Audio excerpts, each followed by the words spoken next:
6 a.m. in the Mile High City on this Thursday, February 15th. Happy day after Valentine's Day to you, Bill. Hey, happy 75% off chocolate day to you too. I was in the supermarket at about 7:30 p.m. last night on the way home from all of our responsibilities, finally getting the remainder of the flowers that were left there. How was it? Did you get like two? Right, exactly. It's like they're kind of bent a little bit. Yeah, exactly. Here you go, honey. Yeah, exactly. It's like the Charlie Brown Christmas It's been a tree. full day. Yeah. What did you guys do? Little to nothing. As you do, you have a full plate. I mean, 4 kids, the family. I too, a full plate after I got done here. Spent 5 hours doing music radio, then had to prep for Valentine's rom-com trivia last night at a bar. And so I saw my lovely and talented wife for about 45 minutes. We're like, hi, hon. And we made plans for this weekend. Yep. Luckily enough, as you and I know, long-term married guys, we've built up enough, I'd say, credit. So for things like today, and it's nice. And at least, again, there's certain things with my wife that I'm so lucky that she allows me to do. And again, I understand. I am allowed to do this. On these type of occasions, I don't have to buy the flowers because she understands the price point difference. That last week, roses were reasonable. Yesterday, they were an arm and a leg. Today, they're reasonable again. So she understands that. But part of that is because I've been trained somewhat by my father. And the idea is those random acts of kindness. So sometimes you just show up with flowers for no reason. That's it. On a Tuesday. Yeah. Which again, builds credit. So then, sorry, honey, if you're listening. Love you so much. Happy post-Valentine's Day. Yeah, we had the Valentine's Day high five, right? Yes. We had 2 kids in basketball. Oh, wow. Another 2 in youth group last night. So, and then we go to bed pretty early because of the show. So it was the high five, and we'll go out to dinner Friday, and then we got Beau Visage coming up. Which that is really good. It is a wonderful, wonderful treat. They do it right. Yeah, that's right. They really do it right. All right, let's get to Blake Olson with the news. Good morning, Blake. Hey, good morning, Jeff and Bill. I'm right there with you with the Valentine high five. 26 and partly cloudy in Denver. Another nice day with temperatures in the mid-50s. Today, the 7-10 5-day forecast is ahead. Our top story, the victim who died in Wednesday's shooting following the Kansas City Chiefs Super Bowl victory parade in Raleigh at Union Station, was DJ Lisa Lopez Galvin. She was killed after shots were fired at the event. Lopez, who was the host of Taste of Tejano on KKFI radio, was one of more than 24 who were shot, including 8 children. Kansas City Police Chief Stacy Graves. The people who came to this celebration should expect a safe environment. We had over 800 law enforcement officers, Kansas City and other agencies, at the location to keep everyone safe. Because of bad actors, which were very few, this tragedy occurred, even in the presence of uniformed law enforcement officers who again ran towards them and took them into custody. Denver police are investigating the fatal shooting of a man near the downtown aquarium. A man named Albert, who's a veteran, says he had a suspicion before seeing it all unfold. It's a rough day for just a happy place for kids. That's kind of what got to me, is just kids are here. Police were called to the scene Wednesday afternoon after gunshots were reported in the area, finding a man who had been shot outside the aquarium when they arrived. He was taken to a local hospital in critical condition, where he was later pronounced dead. Police are working to develop suspect information, and there's no word on any arrests. The House Intelligence Committee is warning about a serious national security threat. Various reports say the threat is related to emerging Russian space technology, AI, and nuclear weapons. Ohio Republican Mike Turner said his committee made the information on the threat available to members of Congress. He requested that President Biden declassify the information related to the threat so Congress and allies can openly discuss actions necessary to respond. The South Carolina primary is February 24th. Former President Trump held a Get Out the Vote rally in front of another packed crowd in South Carolina. One of the most important issues in this race is which candidate can rescue the American economy and save the American dream. You don't hear about the American dream for quite a while. It's the American nightmare right now. Under the Trump administration, you were far better off. Your family was better off. Your neighbors were better off. Your communities were better off. And our country was a lot better off than it is today. In sports, Nuggets have lost 3 straight. They lost to the Kings last night, 102-98. CU at UCLA this evening. College hoops, Avalanche at Tampa tonight to take on the Lightning. And the pitchers and catchers report this week. It's Rockies spring training. 23 in North Glen, 24 in Highlands Ranch, 26 in Denver. Jeff and Bill just underway. Blake Olson, News Talk 710, KNUS.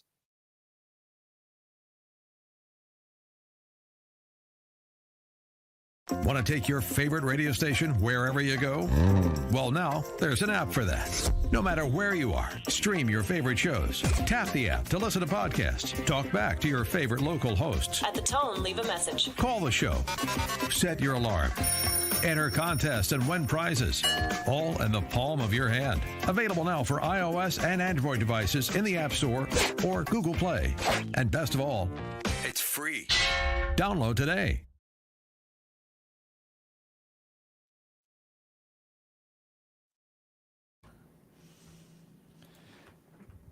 Shooting yesterday at the Kansas City Chiefs Super Bowl parade. Shocking. As the rally came to a close, police reported that shots had been fired near Union Station and asked fans to leave. At least 22 victims, including at least 9 children, were shot in the tragic attack.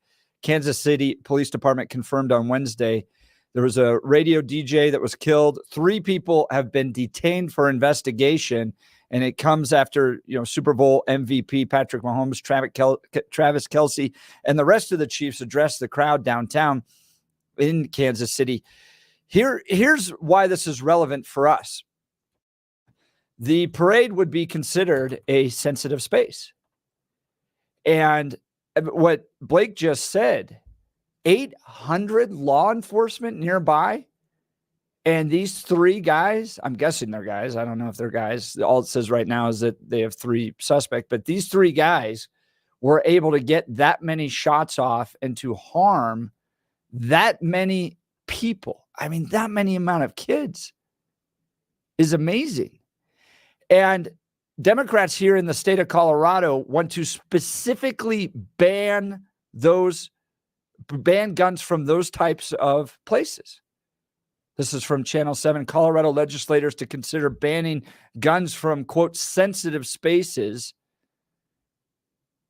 Sensitive spaces would include places like the parade, universities, parks, anywhere out in public, that type of thing. Here's my question to the 710 KNUS listeners, and my question to you, Bill. I think the argument coming from Democrats is that these sensitive places, like a parade, like yesterday in Kansas City, should be, quote, gun-free zones. The only people that should have guns are police officers. You have 800 police officers at this event, and you still have 22 wounded and 1 dead from this shooting. Do you think that this bill to ban guns in sensitive spaces would have prevented what happened yesterday? No way at all. It wouldn't. There's nothing, because the ban for sensitive spaces lacks any reasonable enforcement. This is the Colorado Democrats virtue signaling. This is at the core, the Colorado Democrats wanting to stand up at the end of the day and say they've done something by doing nothing. If they really, really wanted to do something, damn it, do it. You're in charge. Do it. If you really think this is an issue. But we go through too much of this performative stuff during the shootings, after the shootings, and through virtue signaling through bills and laws and suggestions like this. It wouldn't do anything. The idea of the 3, 5, 6 day hold, I will guarantee, will not have done anything in this case either. We talked yesterday about the shooting at Joel Osteen's church. Right. None of the ideas of preventing or banning the guns in a safe space or a church or anything else would have stopped that shooting. The waiting ban would not have stopped that shooting. We had 800 law enforcement officers down there in that crowd. It did not stop the shooting. So the issue is we got to start talking about this. Either we need to, again, this is difficult. I can't believe we're doing this. 2 days in a row after we did the reparations yesterday, we need to have an honest conversation about the role of firearms in our society. And I hate to say it, but my sympathy and empathy bucket is empty. I can't care anymore about this because we don't care. As an American society, we have decided this is your cover charge. If you want to participate in America, you have to understand that part of what you are agreeing to is that when you're at your home, in your car, at the grocery store, in the mall, at a movie theater, or at a celebration parade for a Super Bowl championship, someone exercising their Second Amendment rights can take the life of yourself, your friends, or your family. That's it. Full stop. That's what we've agreed to. I can't do the sympathy thing anymore because at the core, as a society, we don't care. 303-696-1971, 303-696-1971. My question to you all is the Colorado Democrats have proposed a bill banning guns from, quote, sensitive spaces, which would have included a parade like what happened in Kansas City yesterday. And even though it seems like most law-abiding people did not carry guns and relied upon 800 law enforcement officers, these three guys were able to get enough shots off. And I don't understand what was the details still aren't very clear. Were they shooting at each other? Were they trying to shoot at other people? With the amount wounded, 22 people wounded, and I think 9 children wounded, it sounds like were they aiming for them? Well, it's not very clear yet. I think at the core, whatever it was, got out of control. Yeah. And I have been expecting a shooting at one of these city celebrations for 3 years. I did not take my kids down to the Denver Nuggets championship celebration because I expected this to happen. Yeah. I mean, think about that, where I am as an American citizen, that I am now looking at these large gatherings, and that is my expectation of what's going to happen, not the unusual nature of it. Anytime I'm in a public space with my family, the very first thing that I check, exits. That's how I have to be wired anymore to walk around in public in America. Congresswoman Cori Bush tweeted yesterday after the events took place at Kansas City's parade. Today should have been a joyous day for Kansas City. Gun violence stole that. My heart is with those injured, their families, and all in attendance. Missouri has some of the weakest gun safety laws in the U.S., pushed by the NRA-funded GOP. Their greed is harming our communities. Is this the NRA's fault? Oh, that's a tough question. I think, in all honesty, I have a hard time pointing to one group, one organization, because again, we've decided this as a society. We've kind of acquiesced to this being okay. Right. And the example I will give is the shoe bomber. One dude, one time tried to light his shoes on fire on a plane. And all of us. Yes, all of us for over a decade now have been taking our shoes off. I mean, it's 15, 16 years now. All the airports. Have we found any other shoe bombs? Has anybody else tried to light their shoes on fire in an airplane? No. One guy did it once, and we changed the entire system. Mm-hmm. That's my example, that if we wanted to change something, we could. And there are all sorts of suggestions. I'd love to hear from the listener. What would be their suggestion? Or am I right? Are we going to just have to accept this? This is the price of being an American. Here, Here's my question back to Democrats that want to run this bill here in Colorado. Which would do nothing. The people that stopped the gunman, and you probably saw these videos, had to tackle them. Yeah. Tackle them. You had 800 police officers around, and the guys that wanted to stop the bad guys with shooters that were shooting had to tackle these guys. Would this be a better situation if you had more armed concealed carry guys down at the parade? So somebody or a group of people, like what happened yesterday in Kansas City, start popping off and shooting others. And within 10 feet, you have a concealed carry trained shooter that can respond. It's like that video. Did you ever see the video of the guy in the church that goes in, he gets 2 shots off, and then the church security guy over the heads of all the congregants just drops the guy before he can get a 3rd shot off? Yeah. Sometimes it's just proximity. And so if you had more concealed carry trained responders, would this have been less tragic yesterday? That's a really interesting question. I can really see the point. Where I would like to think about that one is, how many more guns do we need at that event to be safe? We had 800 law enforcement individuals. Right. I would imagine that would equate to around 800 guns. Yeah. How many equals safety then? Is it 900? Is it 1,000? Is it 5,000? Is it 7,000? Is it 10,000 guns at that event? Is that what equals safety? And I understand that there are organizations out there that will say, until every individual at that parade is armed, we are not safe. And my question would be, we had 3 people at that parade that were armed and decided to do something bad with their guns. Yep. I'm not convinced that handing everyone a firearm solves the problem, because based on my personal experience and what I see, we're not handling the ones we have very well right now. So I have a hard time hearing that the answer to this is more people with firearms, when the ones that we have, we don't seem to be doing very well with in the first place.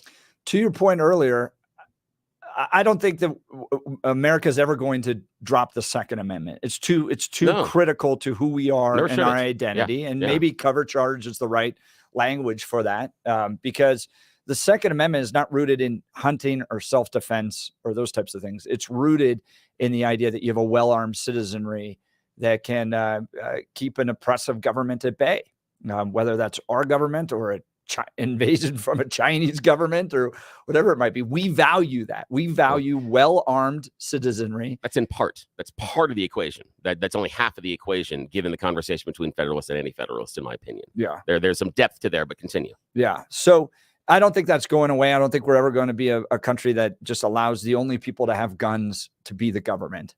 So if that's the reality that we're going to live in, how do you solve the problem of yesterday down at Kansas City? And I'd love to hear from listeners. 303-696-1971, 303-696-1971, or text in on the 710 KNUS app. One response on the app: the citizens terminate the shooter. We need to express our Second Amendment rights. After all, it says shall not be infringed means something. So we're going to respect the Constitution and respect the founding principles that made this country what it is today. We're going to have guns. So how do you respond to what happened yesterday? Call lines are starting to fill up. 303-696-1971. While those are filling up, let me tell you about Dan Caplis.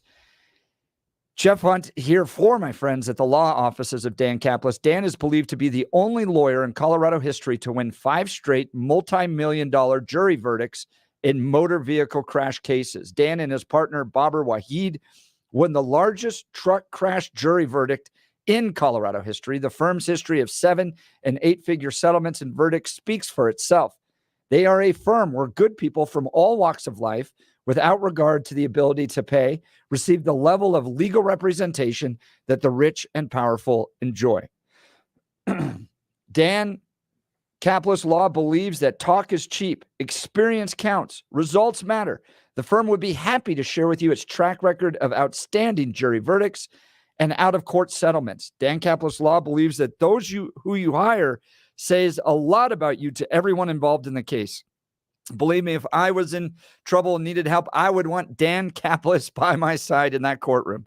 They suggest you choose a law firm that shares your values. The firm believes that its core values have been the foundation of its historic success: faith, integrity, hard work, and dedication to righteous causes. If you need Dan's help, give him a call at 303-770-5551. That's 303-770-5551, or hit dancapitalistlaw.com. That's Dan, CAPLIS law.com. Well, shoot. Caller dropped off. Did we drop off the caller? That's a John callback. You know, John was going to say, he sounded a little busy, but he was going to say that his solution, or what he sees, is that we now need to hold these celebrations inside of a closed sporting venue or arena. The idea being Nuggets celebration has to be inside of, can't do these big parades anymore. Yeah, it has to be, which again creates problems because with Kansas City, you have 1 million. You can't fit them into the stadium. You can't fit them into any location. There's not a location inside of a city of Kansas City that holds that. There's nothing in Denver that would hold that. We couldn't possibly, you can't do Red Rocks. That's out in the open. Could you possibly screen them? But even Mile High wouldn't work. And then you get into the parking lots, and you can't lock down parking lots per se. So, that's I see where he's going with it. But the other part is that, do you see what we're doing? Yeah. Do you see that in creating gun-free zones? And but also instead of the idea of addressing that we've decided, this is, what John's point was exactly mine, that we've decided this is the cover charge. Yeah. That instead of looking at the gun violence, the issue is, okay, we now need to create this space, and it's the same thing the Democrats are, these safe spaces, these safe zones. That's how we have to deal with it. We're going to not address the shootings. We're going to continue to constrain all of our abilities, life, and freedom based on the gun violence. I can see a time where if we start doing it in the large arenas, it starts to constrain itself to where we're just going to have it on Zoom meetings. Our parade, you sit at home, you watch the TV because we can't go outside because of things that'll happen. I'm going to talk to the phones. Sure. Yep. Phone line's starting to fill up. 303-696-1971. Text messages as well. Gino, anyone who commits a crime and after conviction goes to prison for a long time, focused on the offender, not the gun. Who and why was this attack organized? I'm surprised these people don't use a truck to ram the crowds. Yeah, I guess if you really wanted to harm people. I mean, they had 800 police officers. FBI was there as well. Jeff, if you were a responsible concealed carry person, you wouldn't take your gun to a celebration if there's drinking going on. Well, I think if you're planning to drink, if you're planning to drink, you should not be carrying a weapon. But if you're just planning to go down there and you're with your family and you're out in public, you absolutely should be armed.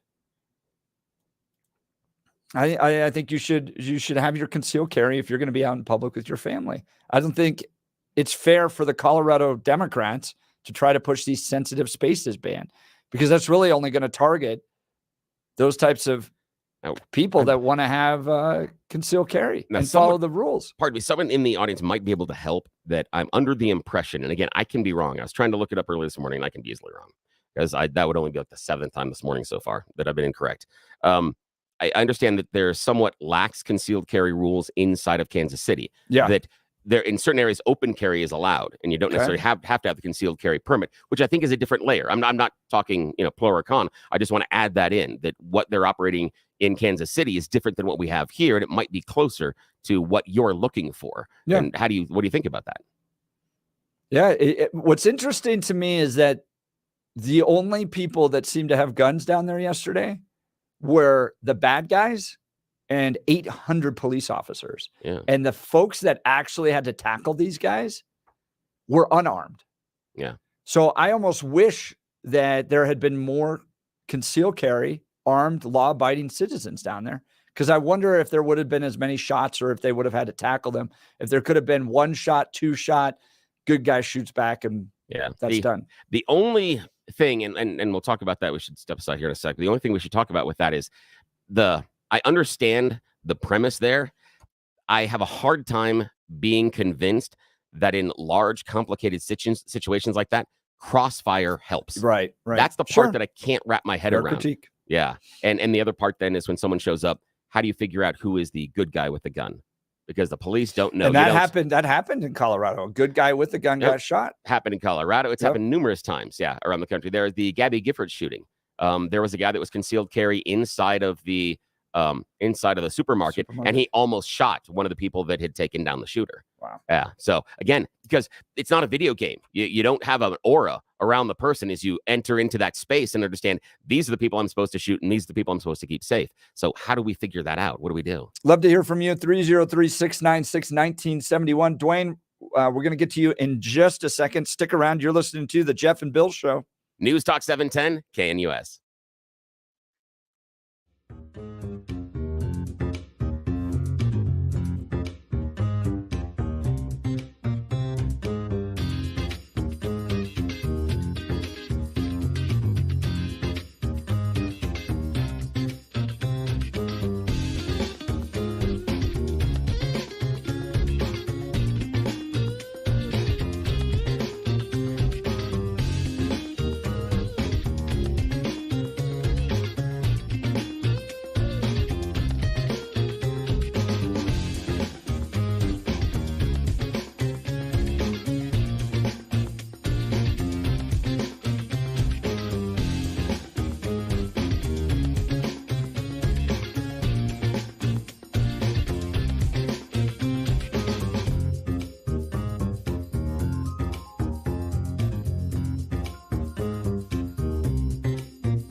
Kansas City Chiefs Super Bowl parade. 1 dead, at least 21 injured. A number of children injured as well.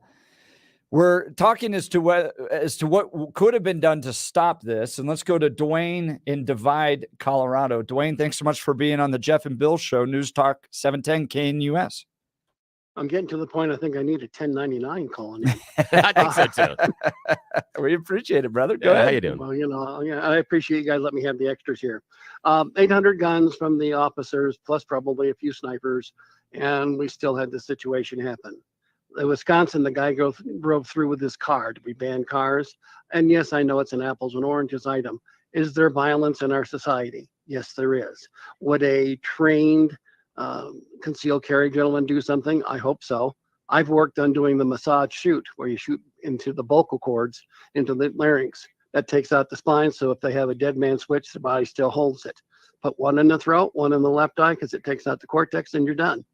And it's a very, it's a very difficult thing to learn to shoot, but it stops the bad guys. And of course, the moment I shoot, I'm going to sit there and hear some officer go, "Why, look, it's the bad guy." And I'm going to be like, "Bad guy? I'm the good guy," as I sit there bleeding out from a 9mm. What is the solution? Well, I guess we could all isolate ourselves, put on the Apple eye things, and we could all share an intimacy, all by sitting in the comfort of our homes while we go slowly insane. Is there a solution? No, there's no solution. It's like cancer. I got a 12-year-old that's in our family that's got Hodgkin's lymphoma stage 4. He's up there at Children's, and it continues. And it's like, why him? I have so many other people, God, that I'd like to see enjoy this situation. But this child is golden. This child is an absolute, stunning child, older brother to 5 other kids. The parents are working their butts off. And I say, why does it happen? You say, oh, random acts of violence. Well, no, there are bad people out there. There are dogs who bite people, and there are dogs who sit in your lap and are loving. I don't know. Go with me and tell me what I'm thinking here. Now, Dwayne, I like the idea where you brought in the idea that there's violence inside our society. If we agree that there is violence in our society, then why should we give a violent society such open access to firearms? Why would that make sense? The reason behind the Second Amendment, and as we've discussed many times, Jeff doesn't know, I'm a naturalized citizen. I served in the Air Force, and I have learned that the countries that take the guns away from the citizens get really, really, really mean to those citizens after they take the guns away, so they can't defend themselves. In some cases, that's fair. Well, I can sit here and list, but I don't want to go off. Well, I mean, the example, you could put Japan on the table. Japan doesn't necessarily get really, really mean to their citizens. Germany, also, England, okay, but the France, situation there on both of those. Oh, stop! Oh, no, but I got a list. I mean, you said a list too. I got a list. Okay, but they're more homogenous societies. Japan is 90% Japanese. They take the Koreans and treat them just above dogs. The Filipinos that they bring over are used basically as dogs, maids, cleaners, and everything else. Yeah, but that's not dealing with fairness. I know where you're going, but that's not dealing with the gun issue or anything else. Your issue was because that when you other have people take away and they that's treat the same, people poorly. And you're on an island, so all the people that go through the cultures in time learn to respect over and over again. We have become very tribal. We have become so separate as a society. We are no longer sitting there saying, I'm hiring the best person. I'm going to go hire my second cousin because at least he thinks like I do. But with respect, London is one of the most diverse cities on the planet. And the idea, I have a hard, and I'm coming back to that point that if you take the guns away from the citizens, that the government is then going to get really, really mean to them. I don't agree with some of the things as far as how the government in England is run, but I disagree with the premise that since they don't have access to firearms like we do, that their government is being super mean to them, and they have one of the most diverse cities on the planet. But also, every one of the people that did any damage were using axes, long knives, and other things. If you don't have a gun and you want to cause havoc, you can use something else. Yes, agreed. Don't forget, absolutely. Columbine would not have been the guns with those 2 idiots. It would have been the 2 25-pound propane tanks had they exploded. We'd be talking an entirely different situation. Yeah, but now, Dwayne, on that point though, if we go to the bombs and we go to the guns, the bombs didn't go off because they didn't know what they were doing. A 3-year-old has enough finger pressure to pull the trigger in a gun. It's a different equation. So saying that if the guys in Columbine were forced to use baseball bats or knives or whatever you choose as an alternate weapon, I submit the carnage is less. That's kind of my point, that if we are such a violent society, why are we giving ourselves such free access to such violence-making tools? Why does that make any sense? You wouldn't allow a child that is showing these type of violent impulses access to weapons that they could hurt people with. You just wouldn't do it. So why are we acting, not like parents? Why aren't we looking at this and saying, this is silly? For every kid that does things well, there's always that one kid that you go, okay, I need to sit there and take everything away from you. And, let me have the butter knife, honey, because you're going to stab an eye out.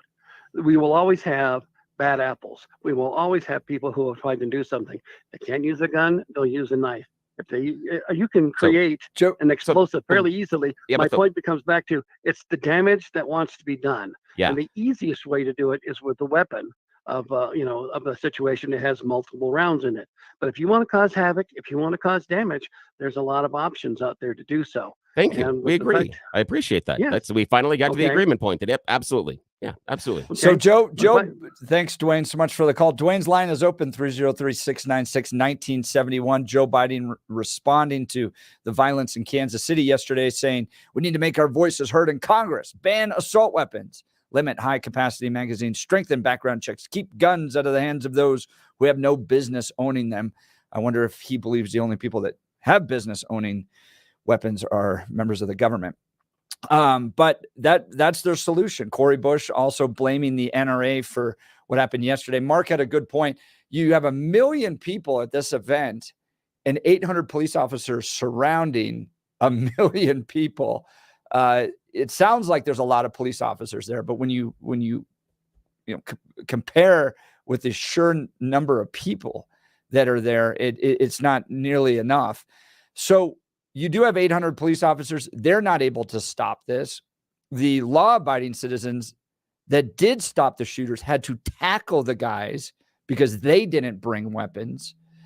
Democrats in Colorado believe that there should be no weapons in, quote, sensitive spaces, which would include the parade yesterday.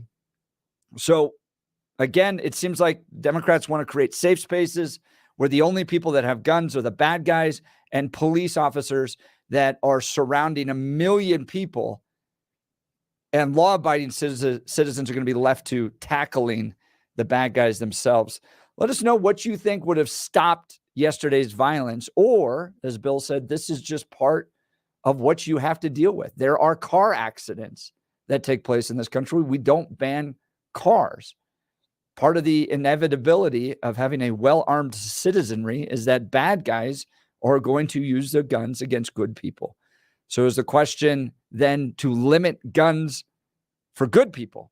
Or is there enough laws out there that if we just enforce them, we don't know the details about these 3 guys yet, that if we just had actually enforced the existing laws, maybe these guys wouldn't have had guns in the first place. 303-696-1971. 303-696-1971. Text messages coming in. What about the cop shot in D.C.? Is that less gun violence than the parade shooting? 3 officers shot in Washington, D.C. while attempting to make an animal cruelty arrest. Thanks, Joan, from Lakewood. I mean, there is gun violence that takes place just about every day in this country, and some of these bigger moments where I think, there was this sense that we could get together, there would be camaraderie, there would be a peaceful celebration of your hometown team, although I don't want to celebrate the Chiefs as a Broncos fan, but you would think that there would be a peaceful celebration there, shattered by this. And of course, Joe Biden, Cori Bush using this to drive an anti-gun agenda. And Democrats in Colorado think that if we just ban these guns from sensitive spaces, this violence wouldn't take place. Do you agree with them? We've got Barney, line 1. Barney, you're on the Jeff and Bill show, News Talk 710 KNUS. Well, Jeff, I wanted to really be mean to Billy, but then you had to be all polite on me. Oh, you can still be mean to me. It's okay. Please, be as mean as you want. For nice. Now I can't even call him liberal, blah, blah, blah, piece of blah, blah, blah. Now sure you can. Nice.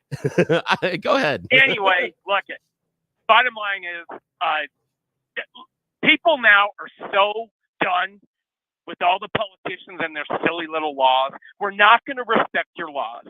We're just not. We're not going to respect the ATF. You can't have a 19-inch barrel on a collapsible stock that's a little shorter than the regular. We're just fed up. We really are, because we know the issue here. We have a jacked up society. That's all there is to it. And you're not going to fix it by taking the guns away. And I'm not giving mine up. I mean, all mine went down on the Titanic, but if I have some, I'm not giving them up. Nobody's giving them up. So the thing is, and all they do is look at schools, for God's sake. Safe space, gun-free zone. Wow. It's a slaughter zone. Why don't you just put a sign up that says slaughter zone for all you psychos? And then, by the way, this might have been a gang thing or something. It might not have been a transgender that was all twisted up on drugs that decided he had to go kill people. You know, it wasn't. But Biden just kills. Liberals tend to kill me when it comes to guns. Automatically, the guns. These people have no idea. They worry about the AR-15. I've got news for you people. The guy that is very sharp, like really good shooter, has a 50 caliber. God help you if some psycho like that ever ends up. You're not going to get near him. So what I'm saying is, in the sense that we act like the AR-15 is such a deadly weapon. It is a nasty little weapon. To me, it's kind of a sissy weapon. I would want my wife to have one in our house for home defense, but I'm not going to go hit the battlefield with a 5.56. It ain't happening. So all I'm saying is, back off on the guns. Cori Bush, we got rid of you. I thought we were done with you. I'm pretty sure we were, but anyway. Look, leave the guns alone. We're not giving them up. And the more they rant and rave with their crap, guys like me are saying, F you to the ATF, F you to the government. All these gun laws that they pass are not constitutional. You've got your gun laws, but you'd rather catch the bad guys and turn them loose. So anyway, Jeff, it was good talking to you. Billy, I promised I was going to be nice.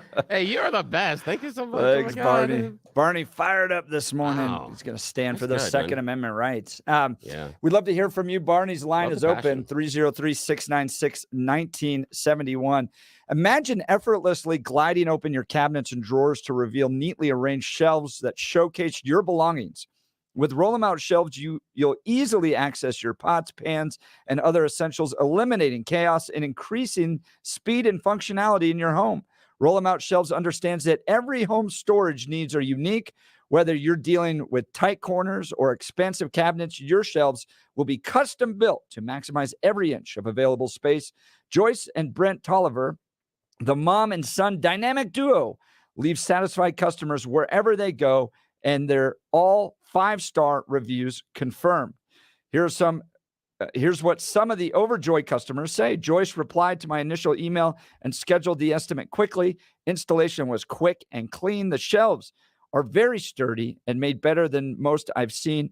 Very, very happy customer. I put this off for so long thinking it was going to be so much more expensive, and it wasn't. It's life-changing. Begin the affordable transformation in your home for less than $1,000 when Roll-em-out Shelves efficiently organizes your space with sturdy Baltic birch shelves built right here in Colorado and guaranteed for life. Call for your free in-home estimate today, 303-475-9601 or rollemoutshelves.com. Tell them Jeff sent you, rollemoutshelves.com. We'll take your calls on Democrats' effort to introduce bans on guns in, quote, sensitive spaces in light of the Kansas City parade shooting. 303-696-1971. You're listening to The Jeff and Bill Show. News Talk 710 KNUS.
Phone lines are jam-packed. That's great. We got lots of Second Amendment defenders, you patriotic Americans. I love you.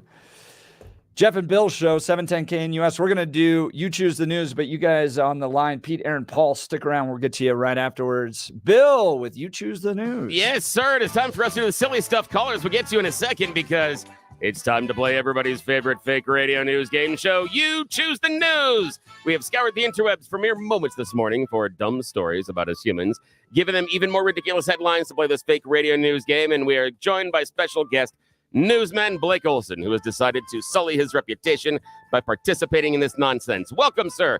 All righty. Here are your headlines today. Obviously, temperature is the greatest deterrence. Government says all your money belongs to us. That's odd. It sounds like choices have consequences. And final headline, Jeff's wife's favorite movie takes a surprising twist. Alrighty, Jeff, your choice, sir. I got to hear about my wife's favorite movie. Yes, Jeff's wife's favorite movie takes a surprising twist.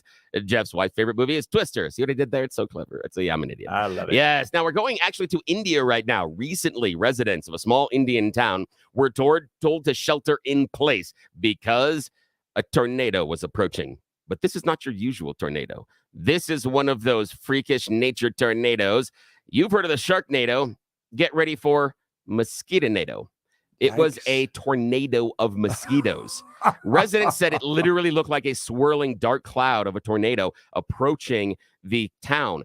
But instead of the roar, they heard it, and everybody sheltered in place while it went over the entire town. Yes. I can just see a movie where that tornado like goes through. It's like The Mummy, remember? And then they're just sucked dry. Yeah, bones fall to the ground. I'm afraid of the mosquitoes more than the sharks because the sharks, they hit the ground. Pretty sure I can outrun them. Mosquitoes fly. That's a different thing, man. That's okay. Second choice. Obviously, temperature is the greatest deterrence. Government says you can have all your money belongs to us. And that's odd. It sounds like choices have consequences. I want the government, all your money belongs to us. Yes, the government says, obviously, all of your money belongs to us. Thankfully, this is in merry old England. We are going to meet young Nathan Lee Davies. He is a disabled man that does receive some government support because he does need daily care. Now, Nathan has a dream to go and visit Florida. So in his other money, the money that he uses to buy food, not for his care, the money that he uses to go to movies, to go to the bars, to hang out with friends, he started saving some of that, as one does when you have a goal. He saved up over $3,000 to go to Florida. And the government said, hey, we're giving you a bunch of money. I know you saved this on your own money, but all that money belongs to us. They reached in and took his vacation money. Out of his bank account? Yes, that does not belong to them based on the funding. He didn't carve off the funding they were giving him in order to take the trip. Right. He used his own money. And right. They still So let's make sure that just those people have the guns. Yes, exactly. Nice twist. I love that. Now, final choice this morning is going to be by Mr. Blake Olson. Okay, obviously temperature is the greatest deterrence, or that's odd. It's like choices of consequences. Okay, I like the temperatures, Billy. Let's go with that. All right. Yes, you do the weather for us, so temperature is right up your alley. Now we're going to Nashville, Tennessee for this one, and as always, the power of government can't be ignored. In Tennessee, two lawmakers have introduced a bill that would prohibit the sale of refrigerated or cold beer in the state of Tennessee. Their reason is they want to curb the drunk driving and deadly crashes when alcohol is involved, because as we all know, the number one deterrence for any functional alcoholic is the temperature of the beer. All the time, the alcoholics go, sorry, that's warm. What are you doing to me? And they put it back. I'm sure this will work as intended. And then we wonder why we can't have nice things. I just don't understand. Good idea. Yeah. Excellent. Hey, thanks, Blake. Appreciate you. We'll talk to you in a sec. All right, that's it. That is all the time we have for You Choose the News. We got to go back to the callers and do the real stuff. But thanks so much for playing along today.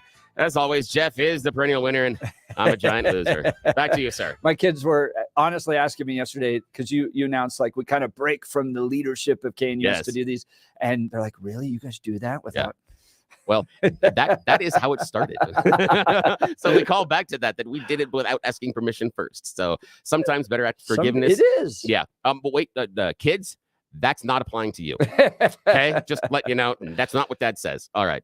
Let's go to Pete, line 1, Colorado Springs. You're on with the Jeff and Bill Show, News Talk 710 KNUS. Hey, good morning, gentlemen. Morning. the subject of the guns and crime, I've been a police officer for about 28 years, and I think I offer a little bit of a different perspective here. Please. I am really, I would like to pose a question. And that question is what kind of civilized society does not hold people accountable for malice and evil deeds? Yeah. And when I mean this, I mean we have become such a society that gives the guilty every benefit of the doubt instead of holding them accountable. To where there's now a certain segment of society that literally does not respond to any kind of law, doesn't respond to respect for human rights, respect for other humans, and the only way to protect yourself from that element anymore is to arm yourself. I am not happy in saying that, but I would encourage every law-abiding citizen to learn how to use a gun and learn how to defend yourself. Wow. Because the government in this country has let the people down when we allow someone who is guilty of murder to sit around in a jail cell or sit around and wait 2 or 3 years for a trial and then give them absolutely no punishment. If you think a lot of these people think going to jail for the rest of your life is punishment, think again. Pete from Colorado Springs, I appreciate the call. I mean, that's straight to the heart. A police officer saying, citizens, arm yourselves and learn to manage them, manage your own safety. Pete, really appreciate it. We'll continue with the calls. You're listening to the Jeff and Bill Show. News Talk 710 KNUS.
7 a.m. in the Mile High City. You're listening to the Jeff and Bill Show. Good morning. Thursday, February 15th. We are off and running. Phone lines nearly completely full. Aaron and Paul, we're going to get to you in just a second. We're talking this shooting that took place in the Kansas City Super Bowl parade. 1 dead, at least 21 injured, a whole number of children included in that. Joe Biden calling for a ban on assault weapons and high capacity magazines. Cory Bush blaming the NRA for this, and Colorado Democrats seeking to ban guns from, quote, sensitive spaces. There were 1 million people, 800 police officers yesterday, and this shooting still took place. Do you think a ban on guns in sensitive spaces would have prevented yesterday's violence from happening, or should there have been more well-trained concealed carry law-abiding citizens? Would that have stopped it? We'd love to hear from you, 303-696-1971, or text us on the 710 KNUS app. Top of the hour, let's get to the newsman, Blake Olson. All right, Jeff, thanks a lot. 26 and mostly cloudy in Denver, expecting highs in the mid-50s today. The 7-10 5-day forecast is coming up. Our top story, 3 people are in custody after Wednesday's mass shooting at the Kansas City Super Bowl victory rally, and police are looking for answers. At least 1 person was killed and over 20 others injured as gunfire broke out among the crowd of thousands. Police have yet to determine a motive. Police Chief Stacy Graves. The people who came to this celebration should expect a safe environment. We had over 800 law enforcement officers, Kansas City and other agencies, at the location to keep everyone safe. Lisa Lopez Galvin, a local DJ, was killed in the shooting. Denver police investigating the fatal shooting of a man near the downtown aquarium.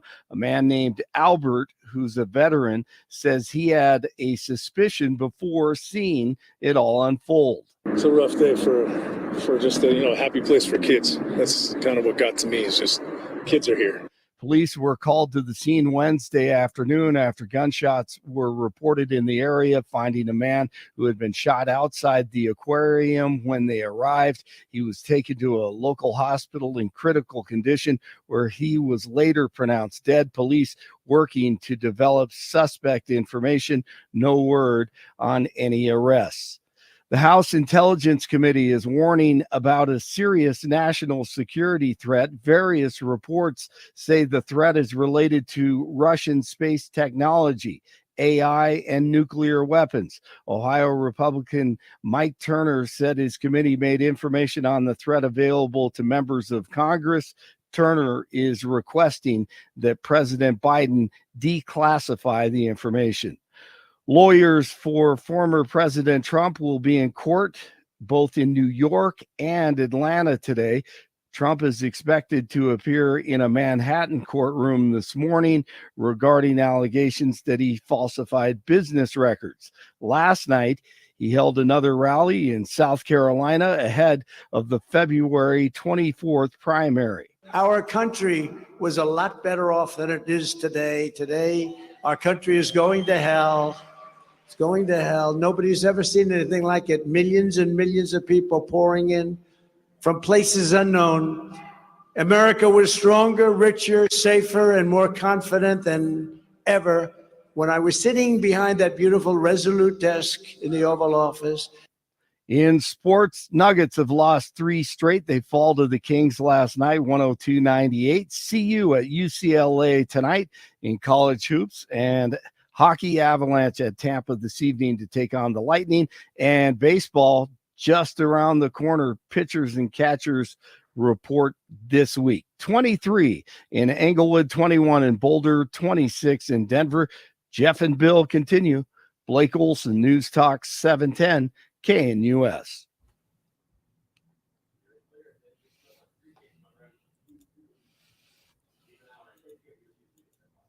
Want to take your favorite radio station wherever you go?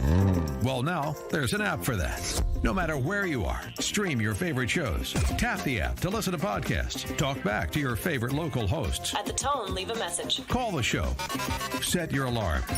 Enter contests and win prizes.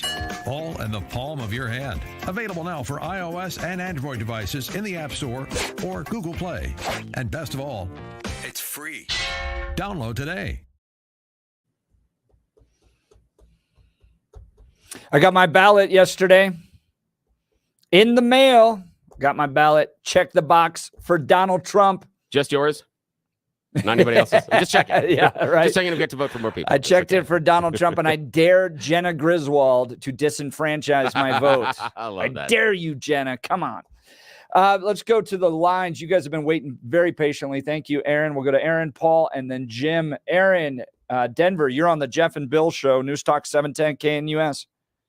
Well, Jeff and Bill, I was down there when the Nuggets were celebrating the first time they ever won an NBA championship in their franchise history. I had a great time. 99.9% of people down there were just having a good time, no issues, no problems. And then I'm heading home after the celebration, and I run into somebody that happened to know me, and they said, "Hey, man, there was a shooting going down there." I said, "Really?"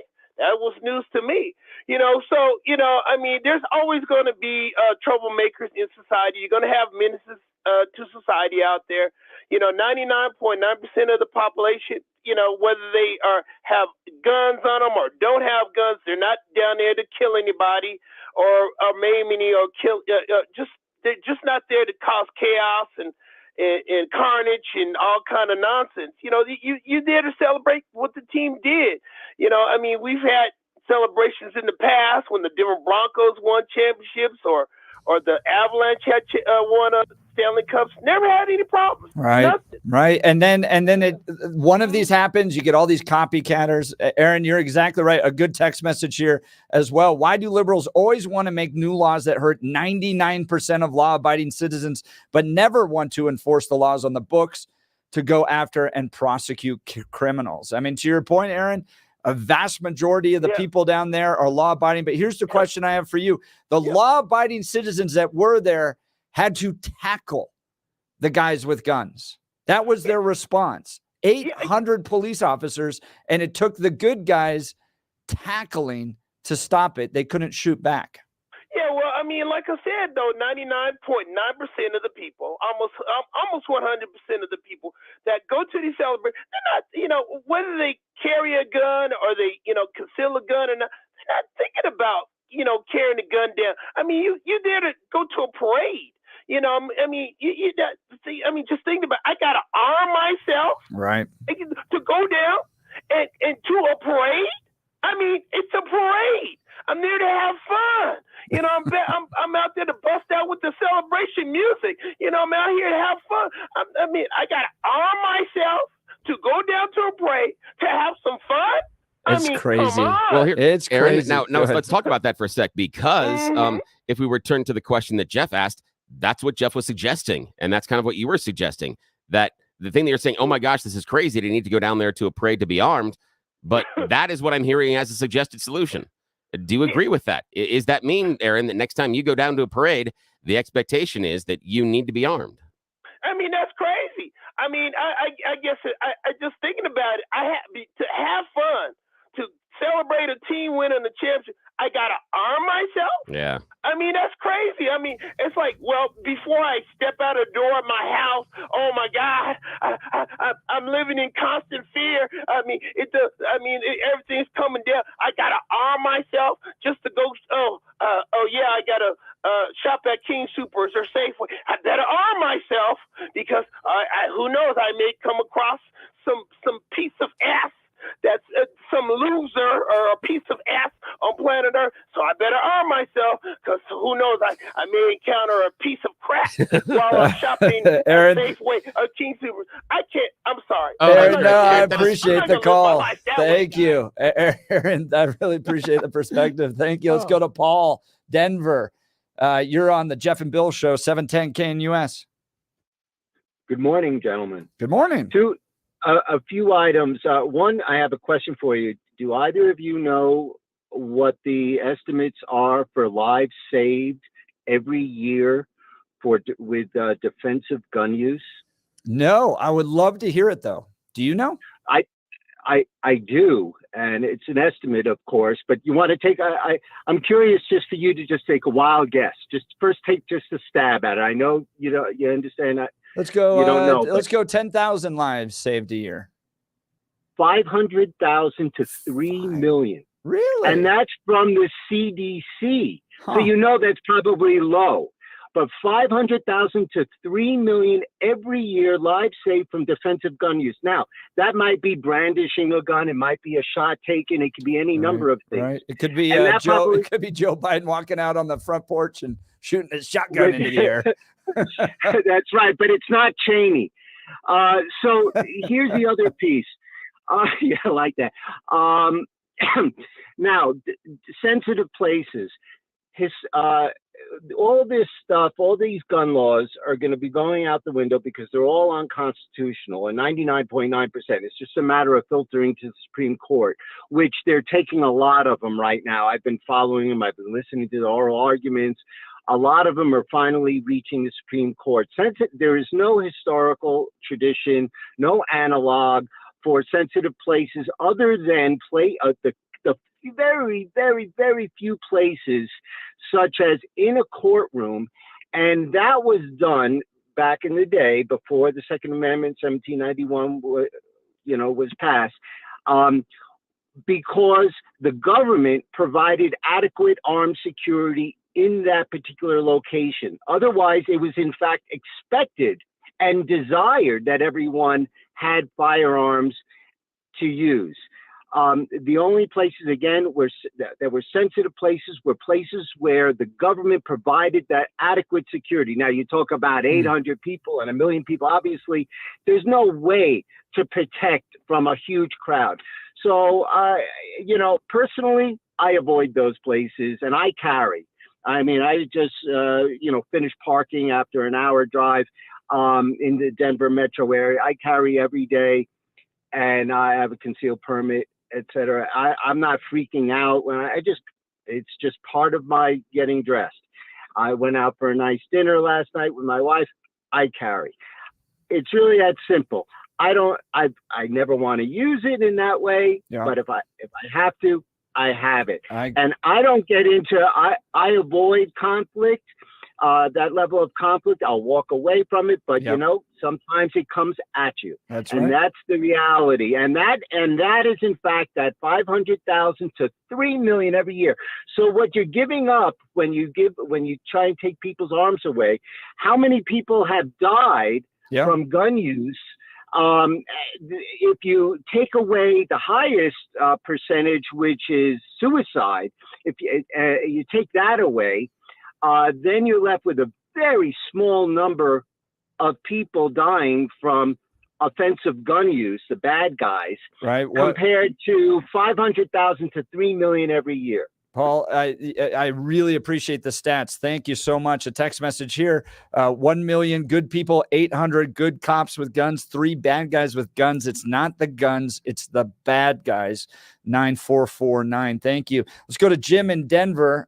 Paul's line is open, 303-696-1971. Jim, you're on with the Jeff and Bill show, News Talk 710 KNUS. Hey, good morning. I am more comfortable with concealed carry people around me in public, but I don't need them in private. I don't need them out in the country. But when I go to Denver, I prefer to have a little feeling of safety. And there's a bunch of lippy people everywhere, and people need to feel safe. And the Second Amendment is not going anywhere. Those statistics that we just heard are real or close to real. I think you're right too. I think that having a weapon as a defense saves a lot more lives than it costs. And as you said, the Second Amendment's not going away. It's what makes this country America. It's critical that we have a well-armed, free citizenry that can own and operate guns. I think that's central to who we are as a country. Jim, I appreciate it's the people that we regulate in cities, isn't it? What do you mean by it's the people we regulate in cities? Well, we have all these rules and laws for people. When you pile people, millions of people on top of one another in cities, you got to have ways to keep them separate. Yeah. We don't have, we don't go put a stoplight up at every dirt intersection in rural areas. Yeah. But when we go to the city, we have to have all these rules to separate people and keep them from tearing each other's throats out.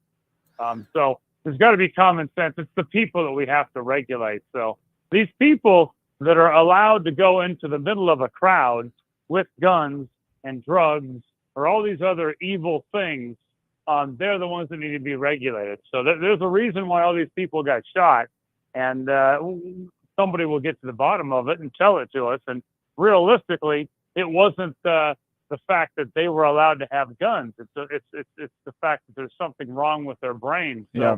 I agree with you, Jim. Regulate people's brains. Although I'm not sure I want the point of government view. regulating people's brains. Jim from Denver, I really appreciate the call. Here's a text message. Large gatherings are natural targets for mass violence, bombing, shootings, car violence, and riots. Bill, time to ban the gatherings. I think that's an interesting situation. It's an interesting solution that rather than address or consider some of the guns issue. And the interesting thing with Jim, our last caller, was he keeps talking about the fact that we need to regulate the people.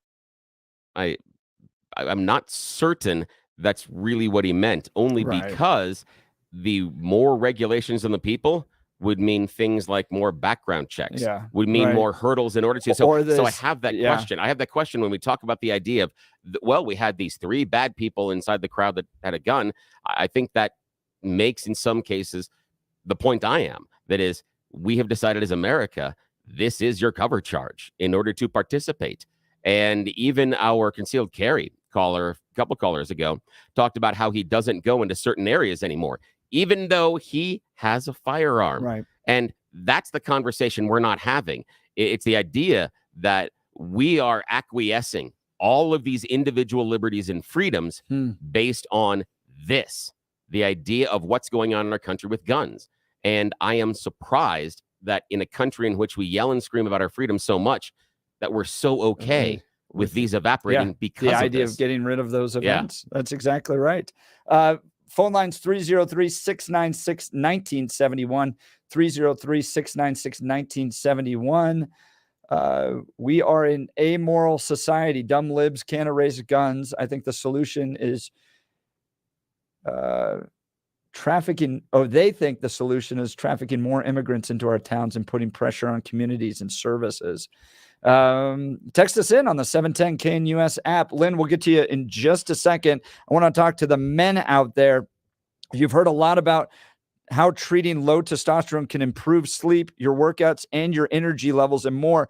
But I want to talk to you about your love life, because low testosterone can have a significant impact on your desire for intimacy. And if you're in a relationship or wanting to be in a relationship, low T can be a really big problem. There's good news.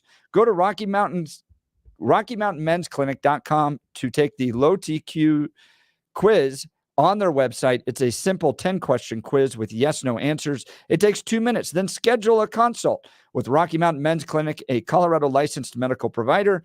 We'll review your results with you and discuss your options. Cost of the appointment is only $99, which includes medical consult, T and PSA test. If you sign up for testosterone treatment the day of your appointment, your visit is free. Rocky Mountain Men's Clinic has served the Front Range of Colorado for nearly a decade and successfully treated tens of thousands of men.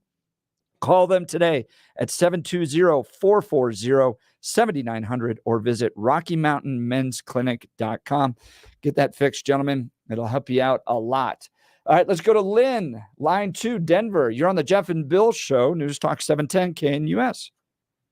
Well, good morning. Morning. I have an idea, and that is change the way the celebrations are run. Instead of having them out in public spaces, have everybody go into the stadium and have the security check at the stadium and change the way the celebrations are held.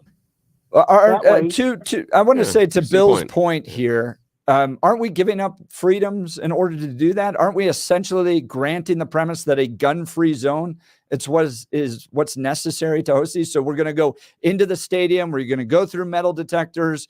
Nobody can have a gun because that's the only place where we can be safe. If it works, that's the way it should be. Interesting. That's interesting. Now, Lynn, with that constraint, the one that I look at is the numbers. We had 1 million people in Kansas City, and then we had, several 100,000, almost 1 million downtown with Denver. How do we manage that as far as getting them in and out of Mile High? What I'm worried about, and this is where I'm going with this, what I'm worried about is in the Mile High or stadium celebration thing, it's going to turn into the Super Bowl type of thing that, the very rich connected people are going to get the really good seats and they're going to get it, and the average fan isn't going to get that same day-to-day experience. Oh, okay, that's fair. That's fair. A lottery. Yeah, fair. Lynn, I really appreciate the call. We got to end these events and move them into the stadium, and you're not going to be able to do 1 million people downtown on a parade. I think that's I mourn the fact that may end up being the solution to this. Obviously, we're not going to give up our guns, but I still asked that question yesterday. It took the good people tackling the bad guys. They didn't shoot back. And with 800 police officers around, now with 1 million people, that's a small number, but the good guys had to tackle the bad guys with the guns. And I'm not sure the Democrats' effort to ban guns in, quote, sensitive spaces would stop the bad guys from doing what they did yesterday. Not at all. You're absolutely right. 110% right. There's no way that would stop anything. All right. Let's go to, are we going to Charisse? We're going to Charisse from Kansas City in Castle Rock, huh? You were going to go, but you did not. Yes. My daughter and I came very close to booking a flight, going out there, staying with family, going to the parade. And I told my daughter, this is where we need to go and stand, because when the Royals won the World Series back in the 80s, I stood there in that spot for the parade, and it was absolutely amazing.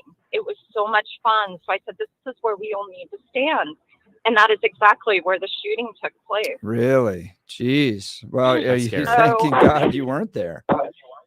Yeah. And I mean, that area, not a surprise.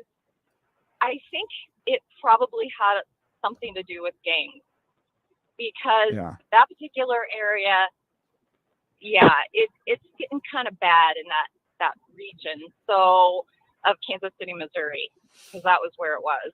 So no report on what happened or the reason why the shooting took place, but it does seem like it could be gang related. Charisse, I really appreciate the call. Thank you for giving us insight into what that region was like. Yeah, the phone was breaking up a little bit. Yeah, a little bit of a rough connection there. Charisse's line is open, 303-696-1971. If this is gang related, Bill, does that change these conversations, right? I don't think so. No? I don't think at all. And only because this is, and I understand the people saying, oh my gosh, this was gang related. I say that functionally, whether it was or it wasn't, the result is still the same. And I think that when we say, oh, well, this was gang related, that we're trying to intellectually and emotionally make an excuse. We're trying to say, well, because it happened here, because it was this group, because this happened with these particular people. Well, if I'm not around those people or I'm not doing this, then I can keep myself safe. Well, you couldn't in that crowd. And those criminals are, as we talked about, the lax enforcement of our laws, the people that should be behind bars that aren't. Those people are going to be standing next to you in the line at the grocery store. They're going to be sitting next to you in the movie theater. We know that in Denver public schools, a student that is accused of murder can sit next to your child in class. That's an issue. So the idea that, they were the criminal, they broke the laws, the result is the same. I think we need to deal with the results. Charisse's line is open, 303-696-1971. We're talking about the Kansas City parade shooting that took place yesterday. Joe Biden calling for a ban on assault weapons, high-capacity magazines, Cori Bush blaming the NRA, and Colorado Democrats seeking to ban guns from, quote, sensitive spaces, which would have included the parade yesterday. So is this all going to stop what took place yesterday, or is it just kind of a further infringement on our Second Amendment rights? Give us a call, 303-696-1971. Text us on the 710 KNUS app. A lot of text messages coming in. Guns save lives, 500,000 to 3 million per year. Yes, the previous caller we had is correct. When evil people cease to exist, the need to defend yourself will cease to exist. This will never be the case. Evil people will always have guns, as is the case in Chicago, where guns are illegal. Under Democrat rule, evil flourishes. Thus, the need to own a gun is increased. The goal of a communist, quote, Democrat, is always division and subjugation. More government always means more subjugation. Then they quote Benjamin Franklin. Yeah. Those who give up essential liberty to purchase a little temporary safety deserve neither liberty nor safety. Yeah, that's interesting. Although the only thing I would love to have the texter follow up on and give us a call is the idea that if it's the evil people that are always going to get the guns, then explain to me about the evil people elsewhere in the world that don't have the guns. I still say that one of the things that we need to talk about in this conversation is the access to the firearm, whether you are a responsible gun owner, a criminal, or mentally insane. There seems to be a constant in these narratives that we're talking about. And I think we need to discuss, how we are handling our firearms. That is this acceptable? Is this the cover charge for being an American? Yep. We'd love to hear from you. 303-696-1971. You're listening to The Jeff and Bill Show. News Talk 710, KNUS.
I hate this song.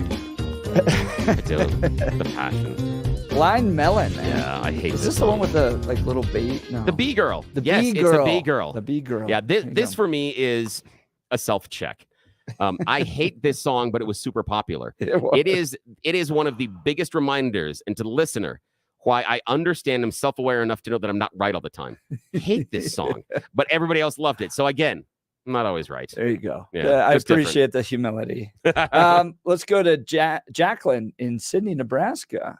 Hey, you're on the Jeff and Bill Show, News Talk 710 KNUS. Well, I was just napping there, fellas.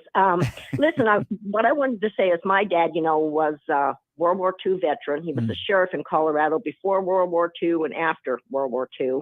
And he had a saying, it's best to have a gun and not need it than to need one and not have a gun. But I will tell you this, I had rental properties in Colorado and Nebraska. And when these people would not have money for their rent, they paid with pistols and guns. My husband ended up with all kinds of firearms. Now I'm talking about illegals.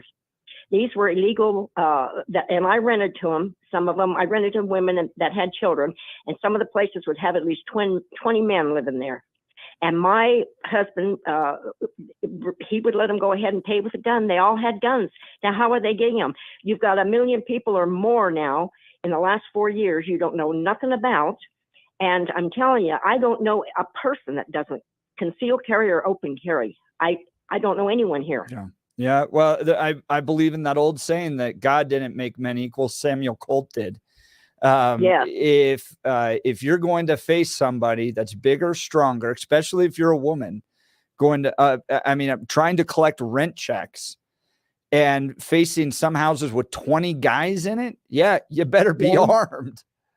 Well, my husband collected the rents. I never showed any of them because we had a lot of people in that part of Nebraska that worked in the fields, and they worked for the potato company out there or the popcorn company. Mm-hmm. And so they would come in. Well, they come in and they used to go home. They don't go home anymore.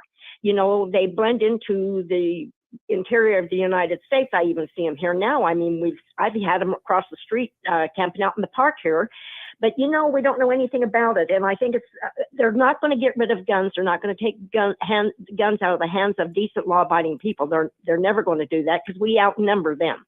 But it's a sad day when these kind of people they've got firearms and nobody else does. Now, if those guys that had to tackle those shooters, if one of them would have had a pistol, maybe it wouldn't have went down quite as bad. They could have stopped them. But, that's the thing. And I think if you go to places like that, if you get out in the public, I think you're going to have to be prepared anymore to take care of yourself, protect yourself, especially women and children. And, I think it's outrageous that they won't let armed guards in schools. Well, it's awful easy for a wolf to get in and get to the sheep when there's no guard dog. Now, that's interesting. Jacqueline, I love what your father said, because I use that same bromide, but with my kids about a jacket. I'm like, listen, so much easier to take the jacket off you have than to put on the one you don't. Now, the question I've got for you, if we do the idea of having the concealed carry or even armed people at the event like Kansas City, what do you do about personal liability? What do you do with that good person with a gun who pulls out their firearm, is able to stop these shooters like we would want, but in the process hits one or two people that are bystanders, that are innocent, and God forbid kills one of them? What do you do in that situation?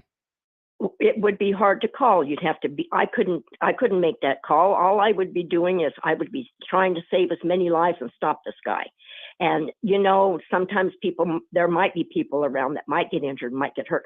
But the guy with the gun, the bad guy might have, how many is he going to take out? So, I think you have to realize that maybe that kind of thing might happen.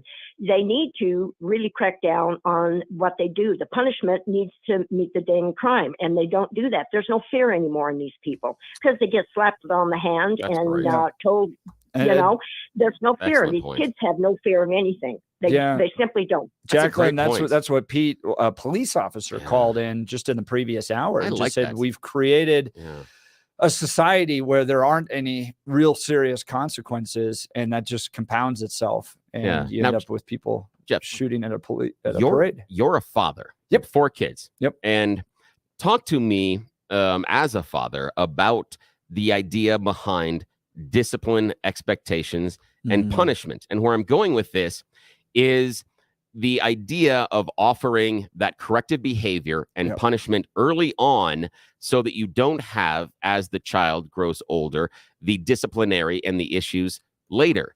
And I'm making this analogy because of Jacqueline's call and talking about how we're dealing with criminals, because I see the way that we're treating them many of the same ways, being a very liberal parent that just needs to understand why Mhm. these kids or criminals are acting out. Talk to me about how you approach that and that theory behind it. Yeah. So, what you're trying to instill is self-control, right? Yeah, Like that, yeah. that you want your children to be able to practice self-control in all areas of their life. And as they yeah. grow up to be adults, whether it's speeding, drinking, relationships, gun ownership, you want to be able to practice self-control. I think what's absolutely necessary, the foundation for that, is that there is a God, and God created you, and God created you for a purpose. And there's a God that's present in every aspect of your life. So Yeah. he is omniscient. That moral right? compass. The That's- moral yes, compass, like, the value right? system, So absolutely, you yeah. may think you're getting away with something. You're not getting away with something. There's an Yeah. all-knowing, all-seeing Yeah. God that's going to hold Yep. you to punishment. So if you lose that foundation, then you just allow kind of, well, so long as nobody sees type of thing. So there is a personal God. There's a God that governs in the affairs of men, and there's a God that governs in the affairs of your life. And then you set that as a parent, you set high expectations as to how your family is going to operate, right? We are going to be different than other families. So you may have friends in school, which, you know, you're perfectly allowed to have different types of friends, but their parents may have different expectations than we do. And these are the rules for our family, and you're expected to live by them. And then you have very clear consequences early on in their lives. So they understand that, right? I'm not going to wait to you being a teenager and you wreck the car to really show you that there are consequences in your life, right? So Yes, if you absolutely. disobey mom and dad when you're 2 or 3 or 4 years old, you learn that there are consequences. But I really believe, Bill, that at the foundation, you don't instill that there's an ever-present God in their lives, then you're just kind of, well, I'm following mom and dad's rules, or so long as nobody knows or sees. Yeah. And somebody's going to have to step in to govern humanity. Yeah. And if you take God out, this is why the Soviet Union failed so bad. If you take the God out, and the government has to step in and therefore provide all these rules and, and guide your life, it doesn't work out as well. Yeah. And again, Denver radio, Jeff has just solved the problem, and I will outline as to why. I absolutely agree that God, or, and it can be different versions of God based on religions, but that moral compass, and even people that may not ascribe to the belief in a higher power can have a moral compass. They can derive it other ways, but you're absolutely right. The funny thing is those people that don't believe in a higher power derive much of the same moral compass that exists in religion. And so it's interesting that they take with that and just, so that's fine. If you don't want to join in the party, that's okay. But I like what you talk about, the moral compass. Now, here is the most important thing for you, the listener. Here's the point in which Jeff solved this problem. He talked about expectations and consequences. Yep. And consequences early on, so that you establish self-control. Jeff is 110% right that in American society, we have set the wrong expectations. And that's where we see a lot of this failing. We haven't held our society to the expectations that we expect. We've been excusing the criminal behavior. We've been making excuses as to why it happens, rather than addressing the consequences and the self-control. You solved it. Unfortunately, Jeff, none of the people that are in charge are going to listen to us. So, well, you a have little 4 sad. kids too, and I know. they seem to Live in a all be doing sitcom. pretty well. At times, we got our Yeah. moments. The thing is, you have the younger ones. Yeah, we're not Mine's quite there yet. the teenage years. Oh, wow. That's a ride, because the problems are so much more complex and so much more different. And the difficulty that you have, and this is why I appreciate talking about the parenting, that you need to establish those expectations and those rules early on. Same thing in our society, that some of the early criminal behavior needs to be addressed so we don't get to the later criminal behavior. And those expectations that you set up in elementary and middle school years absolutely make things easier in the high school years, because they have such independence in that high school year. Just telling them, no, you can't, doesn't work. It just doesn't. You have to have done the groundwork early on. If you haven't done that groundwork, coming in and trying to be the heavy later on doesn't work as well. And because they're trying to find their sense of independence, they're trying to figure out who they are, and they are going to try and break the rules in ways they never would have thought about when they're younger. And if you haven't done the early work, you can't do it then. And I see a lot of that in the parenting with kids spiraling out of control because of some of the early work that wasn't done. Those early conversations in relationship with the parent and the child. Yeah, I think you're exactly right, Bill. Text messages coming in. Jeff, there is an all-seeing, all-knowing God, but like the earlier person said, there's no fear of God. Yeah, that's true. Jeff and Bill, this is a real issue, not guns. John Adams said our Constitution was made only for moral and religious people. It is wholly inadequate to the government of any other. To Bill's point, that's the issue. Morality and virtue are the foundation of our republic and necessary for society to be free. So we're talking the Kansas City parade shooting and whether or not, as Joe Biden said, this is a call to restrict guns further. As Cori Bush said, this is the NRA's fault, or as the Colorado Democrats are saying, we need to ban guns from sensitive spaces. Or are there bigger issues? Feel free to give us a call, 303-696-1971. I want to talk about this bizarre message that came yesterday. House Intel Chair Turner warns of, quote, serious national security threat and urges Biden to declassify. Listen to this statement from the Speaker of the House, Mike Johnson, with regards to funding for Ukraine, Taiwan, Israel, and the bill that the Senate passed, $60 billion going to Ukraine. His response, is there a move right here to try to force spending into defense by revealing that there may be a serious national security threat? Listen to this from Mike Johnson yesterday. Regarding the border, talk about the American people not being listened to. They are crying out to the Biden administration to secure the border. This is not a Republican issue. It's an issue for every single person, and everybody knows it. We know the stories of children being poisoned by fentanyl and cities being overwhelmed by migrant surges. We know House Republicans have shown that we are listening to and holding the administration accountable for this catastrophe. We're listening to the people. We're taking action to hold Biden accountable. Last night, the House voted to approve articles of impeachment against Secretary Mayorkas. Desperate times call for desperate measures. We had to do that. He has abdicated his responsibility. He's breached the public trust, and he's disregarded the laws Congress has passed. But much more has to be done, of course, to secure the border. And what the Senate produced this week is silent on that issue. Senator McConnell and I have spoken about this in frank sessions, and let me be clear here again this morning. The Republican-led House will not be jammed or forced into passing a foreign aid bill that was opposed by most Republican senators and does nothing to secure our own border. It's time for Washington to start showing some love to Americans. On Valentine's Day, this is a good day to point this out. We need to listen to the American people and their needs. And so Mike Johnson yesterday makes the statement that the Senate supplemental defense authorization bill that came out, I think it was $90 billion, $60 billion of it going to Ukraine, was not going to find a favorable vote in the House of Representatives when a majority of Republicans in the Senate do not support this. And then I found it interesting that the House Intel Chair, Turner, warns of, quote, serious national security threat and urges Biden to declassify. House Intelligence Committee Chairman Mike Turner is urging President Biden to declassify information related to a, quote, serious national security threat. However, House Speaker Mike Johnson says the threat is not immediate and there is no need for public alarm.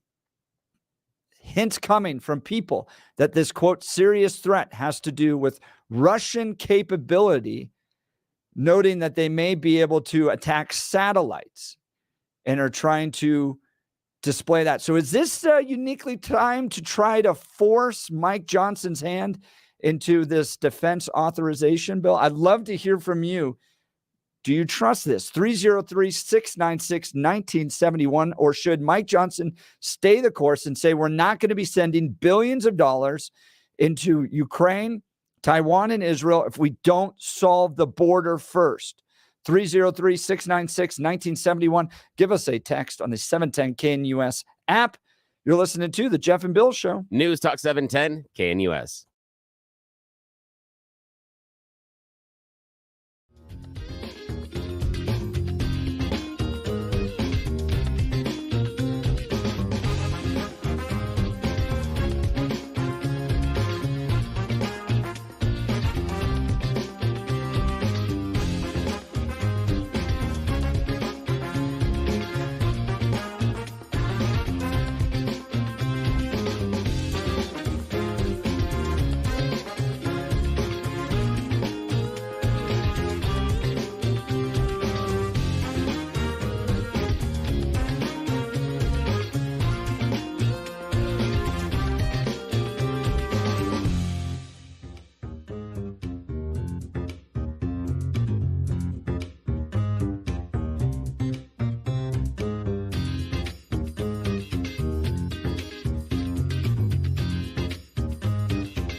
So yesterday, Representative Mike Turner, Republican chair of the U.S. House of Representatives Intelligence Committee, issued an unusual and cryptic statement Wednesday, warning of a, quote, very serious national security threat.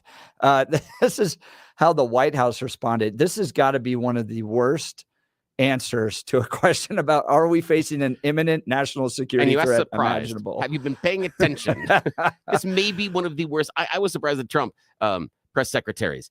This is worse by miles. It's, oh my God. Okay. Yeah, read this silliness. House Intelligence Chair speaking out about a imminent, or he doesn't say imminent, serious national security threat. The lack of your ability to say anything has the potential to raise distress for some Americans. In the simplest of terms, can you tell Americans that there's nothing they have to worry about right now in terms of what he describes as a national security threat? Look, I think in a way that question is impossible to answer with a straight yes, right? Because Americans understand that there are a range of threats and challenges in the world that we're dealing with every single day. And those threats and challenges range from terrorism to state actors. And we have to contend with them, and we have to contend with them in a way where we ensure the ultimate security of the American people. I am confident that President Biden, in the decisions that he is taking, is going to ensure the security of the American people going forward. And I will stand here at this podium and assert that, look you in the eye with confidence, that we believe that we can and will and are protecting the national security of the United States and the American people. So this is classic Washington, D.C. speak, where you get asked a question, a very direct question. Is there an imminent national security threat? And yes, there's probably always imminent national security threats, but these guys forget that 99% of Americans are going about their daily business. They're dropping their kids off at school. They're going to work. They're running errands. They don't care about all the little possible potential threats that are out there. They don't have the capacity to analyze it, to understand it. They just want to know, today, am I safe? So the answer should be, yes, today you are safe. And we're going to continue to do everything we can to always protect the American people. That's the right answer. Yeah, you're right. This is just dumb. The idea, the statement is basically, ooh, be scared. Scary, scary, scary, scary, scary, scary, but we can't tell you. Right. How is that helping? It's just like the asinine thing when we had the color coding of the safety. Nobody knew what to do with the colors. Is it orange, yellow, red? No idea. And I go back to the comedian Ron White, and he said that the best security plan that he could ever come up with would be only 2 steps. The first step is go get a helmet. The second step is, if we get to number 2, put on the helmet. That's it. You've got some direct issues as far as this is actions you can take. This is ridiculous. Oh my God. How are they this stupid? I'm shocked all the time, the stupidity. But so the call for addressing this, quote, serious national security threat has to do with Russia's capabilities in space relating to satellites. And all members of Congress, I guess, yesterday were read into this. But here's my question. You can give us a call, 303-696-1971. Do you think that this was released in an effort to try to press Speaker Mike Johnson into supporting the supplemental defense reauthorization bill that came through the Senate, $90 billion, $60 billion for Ukraine? And Mike saying, listen, we're not going to address these other foreign wars until we get our own border right first. And a majority of Republicans in the Senate didn't support this bill. Why would we take it up? There is absolutely, I will grant with you, a turn within the Republican Party towards more of an isolationist mindset. The kind of neocon days are gone. So was this an effort to kind of press Mike and put some pressure on him that Russia really needs to be dealt with? We're going to get to Michael Fields coming up here in just a second on a new ballot initiative to cut property taxes. It's going to be a great conversation. Yeah, Democrats hate it. You're listening to the Jeff and Bill Show. News Talk 710, KNUS.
And it's top of the hour in beautiful Mile High City. A little bit of fog this morning as I was driving into the studio. Yeah, a little spooky. It did. February 15th, Thursday. Hope you had a wonderful Valentine's Day. We're going to get to Michael Fields here in just a second. He's running a new ballot initiative. I think Michael is the smartest man in Colorado politics. I think he's brilliant, and he's going after property taxes. He has been the chief defender of Tabor and prevented the left from getting that. He's going to be joining us in just a second. Let's go to Blake Olson with the news. All right, Jeff, thanks a lot. 27 and mostly cloudy and a little fog in Denver. Expecting highs in the mid-50s today. The 7-10 5-day forecast is coming up. Our top story, police looking for answers after over 20 people were shot at the Kansas City Chiefs Super Bowl parade. 3 people are in custody. The shooting killed 1 person. Police Chief Stacy Graves. The people who came to this celebration should expect a safe environment. We had over 800 law enforcement officers, Kansas City and other agencies, at the location to keep everyone safe. Because of bad actors, which were very few, this tragedy occurred, even in the presence of uniformed law enforcement officers who, again, ran towards them and took them into custody. Lisa Lopez Galvin, a local DJ at a community radio station, was killed in the shooting. Wednesday, just outside the Denver Aquarium, there was a fatal shooting of a man. He was in critical condition when the police arrived, but died at the hospital. Police are investigating.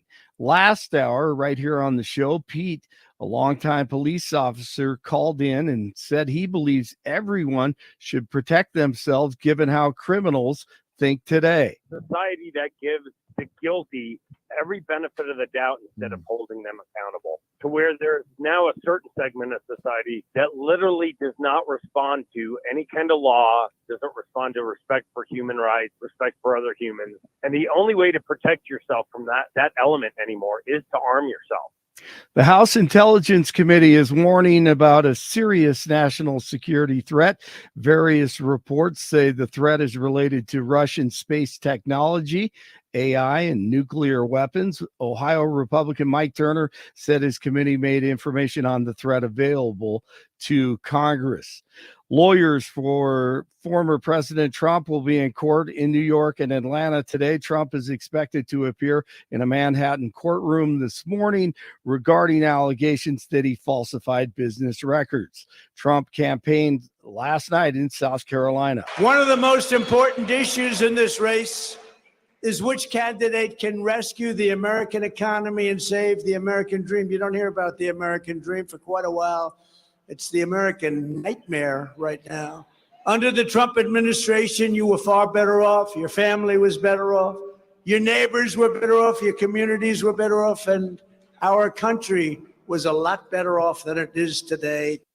According to Reuters translation, Vladimir Putin of Russia, of course, the president, said he was expecting Tucker Carlson to behave aggressively and ask sharp questions, but surprisingly for a Western journalist, Carlson was patiently listening to his long history dialogues. The Russian leader said he wanted sharp questions and could respond in the same way, but what are you going to do? You're on his turf, and I don't think that was unfair.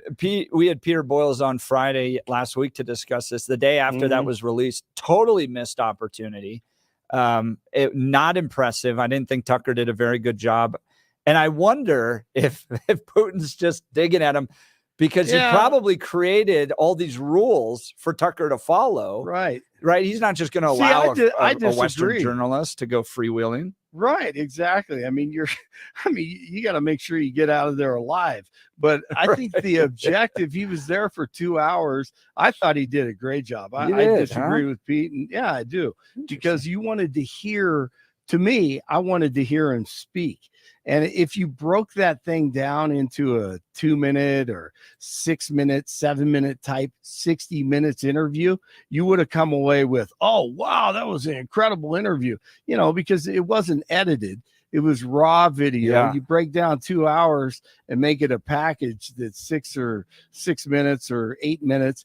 And it would have looked like there was some, confrontation in there and some difficult questions. So I appreciated him just letting him talk for the most part. He was, I just, the bottom line is you can't trust Putin. I love all the memes that have come up since then where they're like, tell us what you think about Joe Biden. He's like, well, first, let me start with the potato famine of the 1600s. That is good. No, I get it, but I give him credit for just getting there, doing the job that the mainstream media wouldn't do. Yeah, very true. Very true. 25 in Littleton, 23 in Lafayette, and 27 in Denver. Jeff and Bill continue. Blake Olson, News Talk 710 KNUS.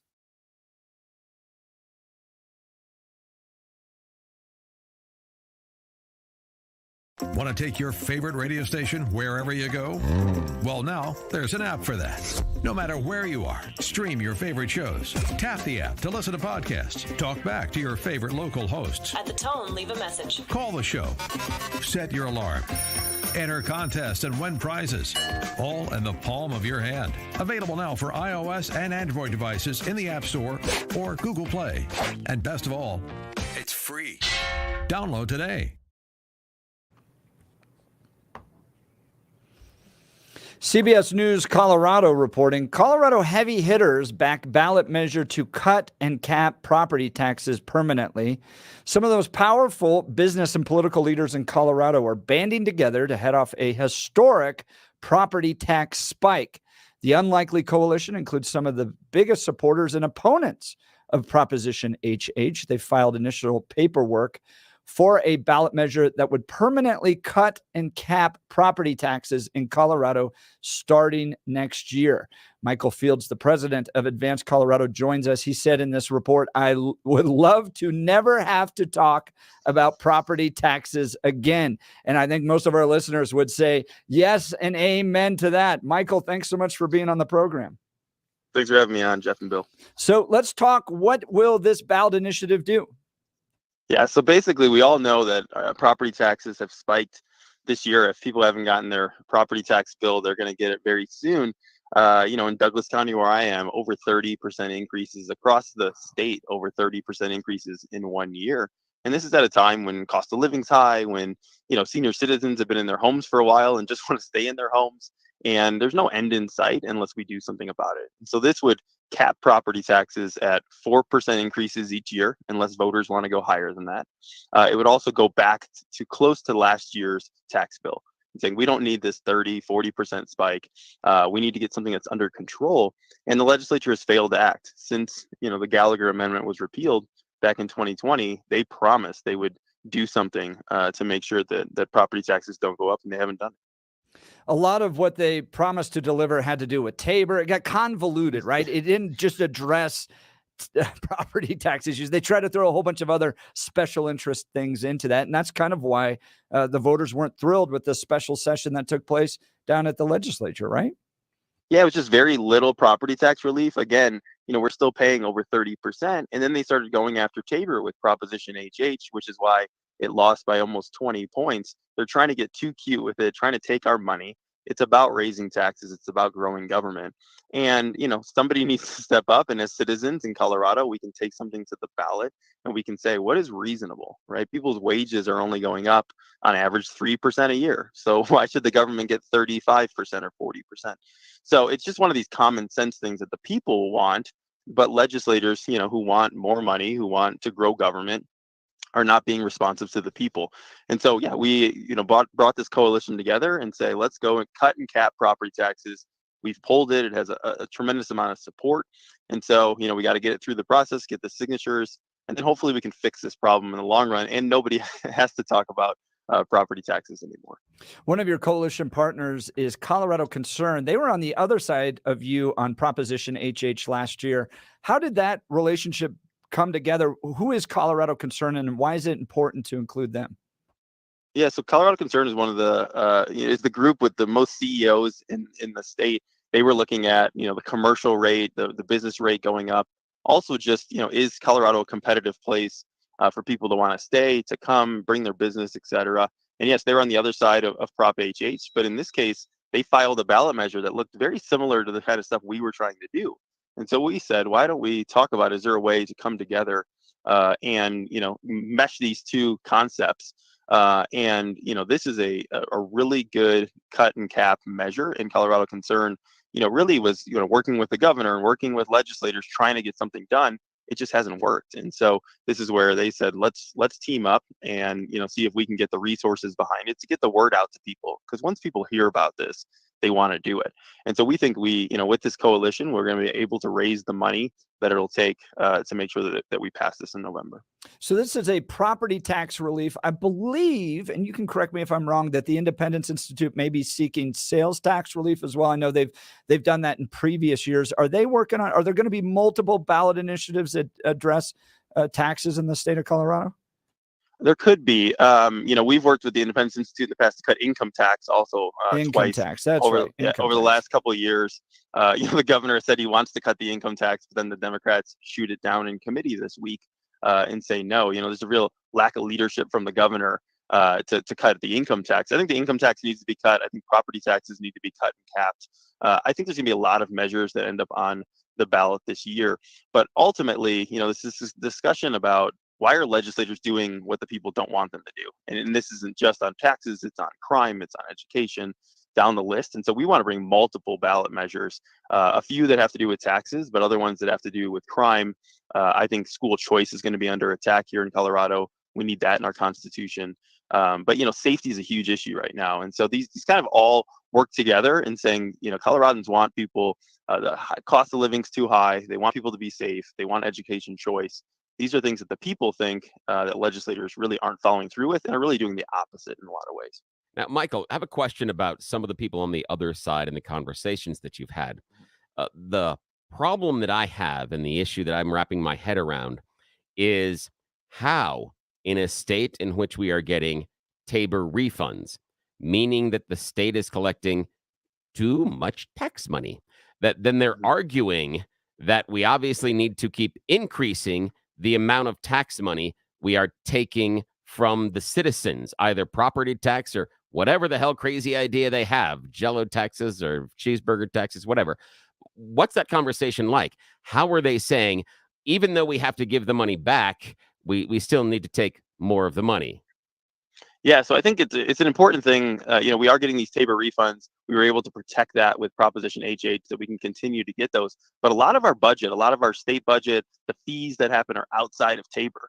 And so what they've done over the years is tried to find ways to keep more of this revenue, including raising fees. I mean, you remember a couple of years ago, they raised the gas fee. Yeah. They raised fees on deliveries and ride share, right? And that was just totally, you call it a fee and they can get around it. Yeah, it was a And semantic so, argument. That's all they did. Yeah, they played semantics. yeah. Well, it's coming out of our pocket one way or the other, right? And that's Agreed. what people are frustrated about. And so this is where we have to push back, cut taxes, where we have to limit how much taxes can go up in the future. But yeah, it's a messed up system in that, they have enough, right? The state budget's $42 billion. Property tax revenue is over $15 billion, $16 billion.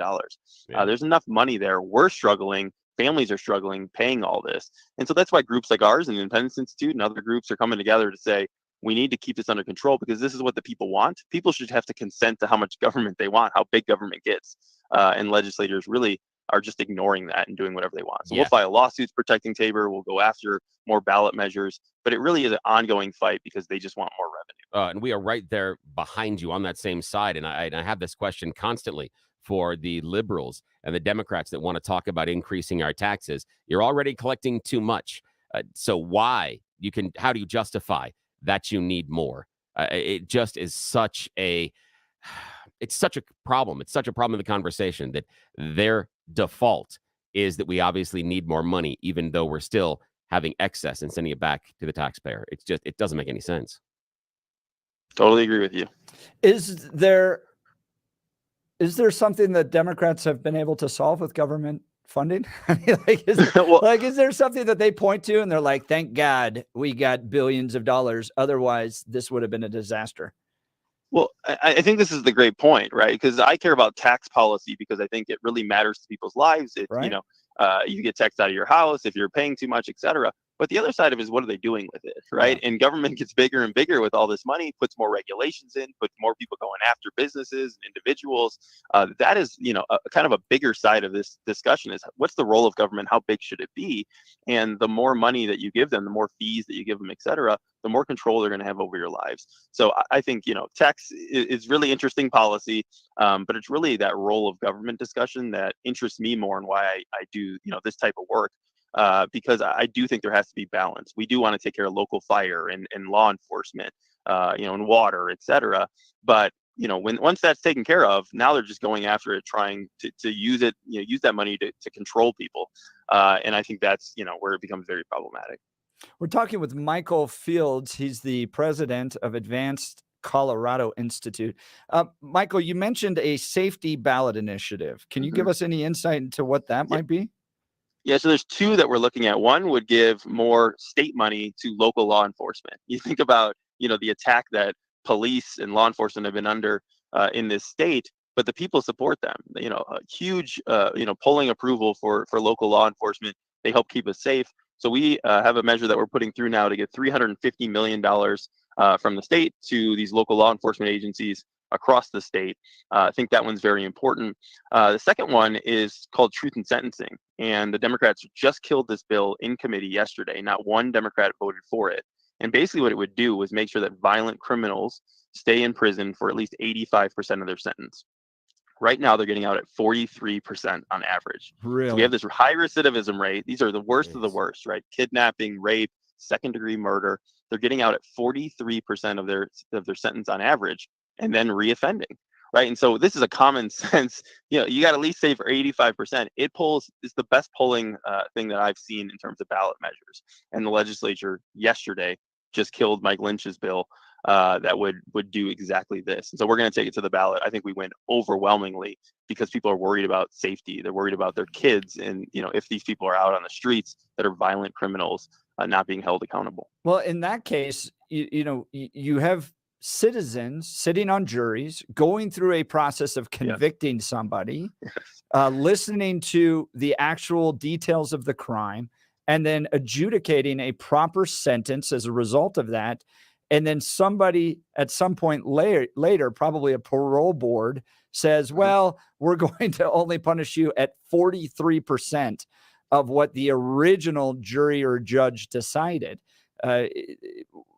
I can see why the Democrats may not want that because there's always kind of a sob story with them, right? There's always a reason why they've learned or the way they can do better or being in jail doesn't help them. We need to get them out. And did you hear the reasoning why yesterday they decided to vote against Mike Lynch's bill?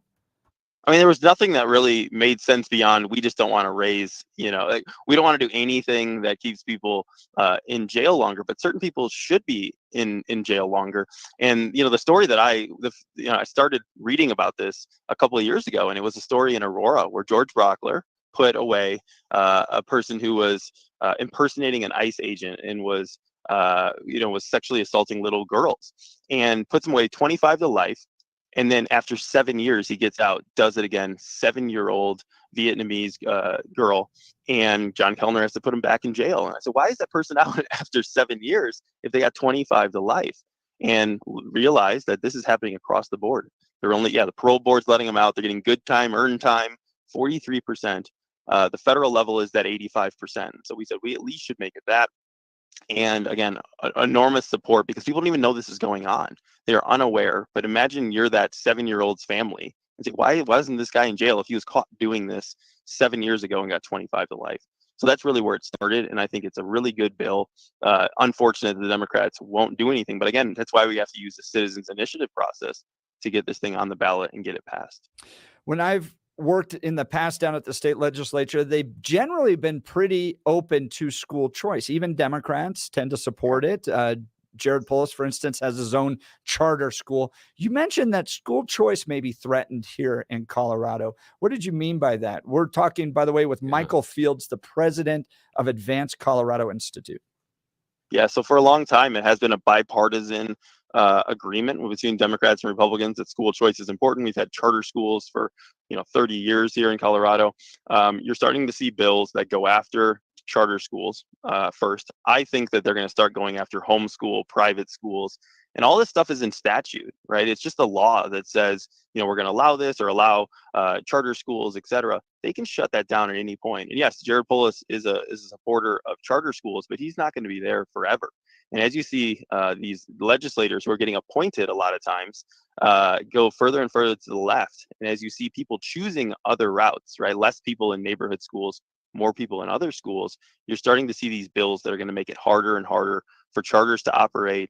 Eventually, it's going to be homeschool and private school. And so we said, you know what, why don't we put it in the Constitution that children have the right through their parents have the right for school choice. And that includes charter schools, private schools, neighborhood schools, open enrollment, et cetera. All the stuff that we have in Colorado that's good.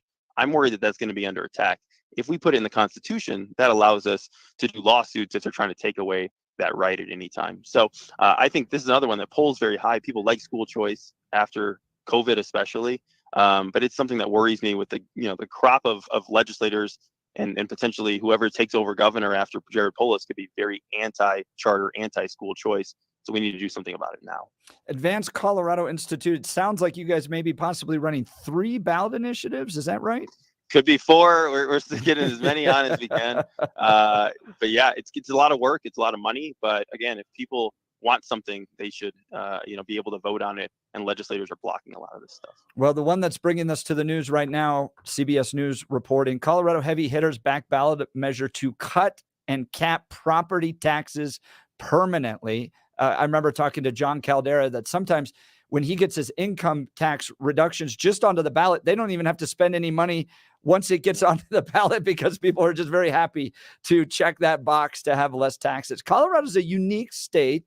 It elects Democrats, very liberal Democrats, to just about every position, but then tends to be fiscally moderate.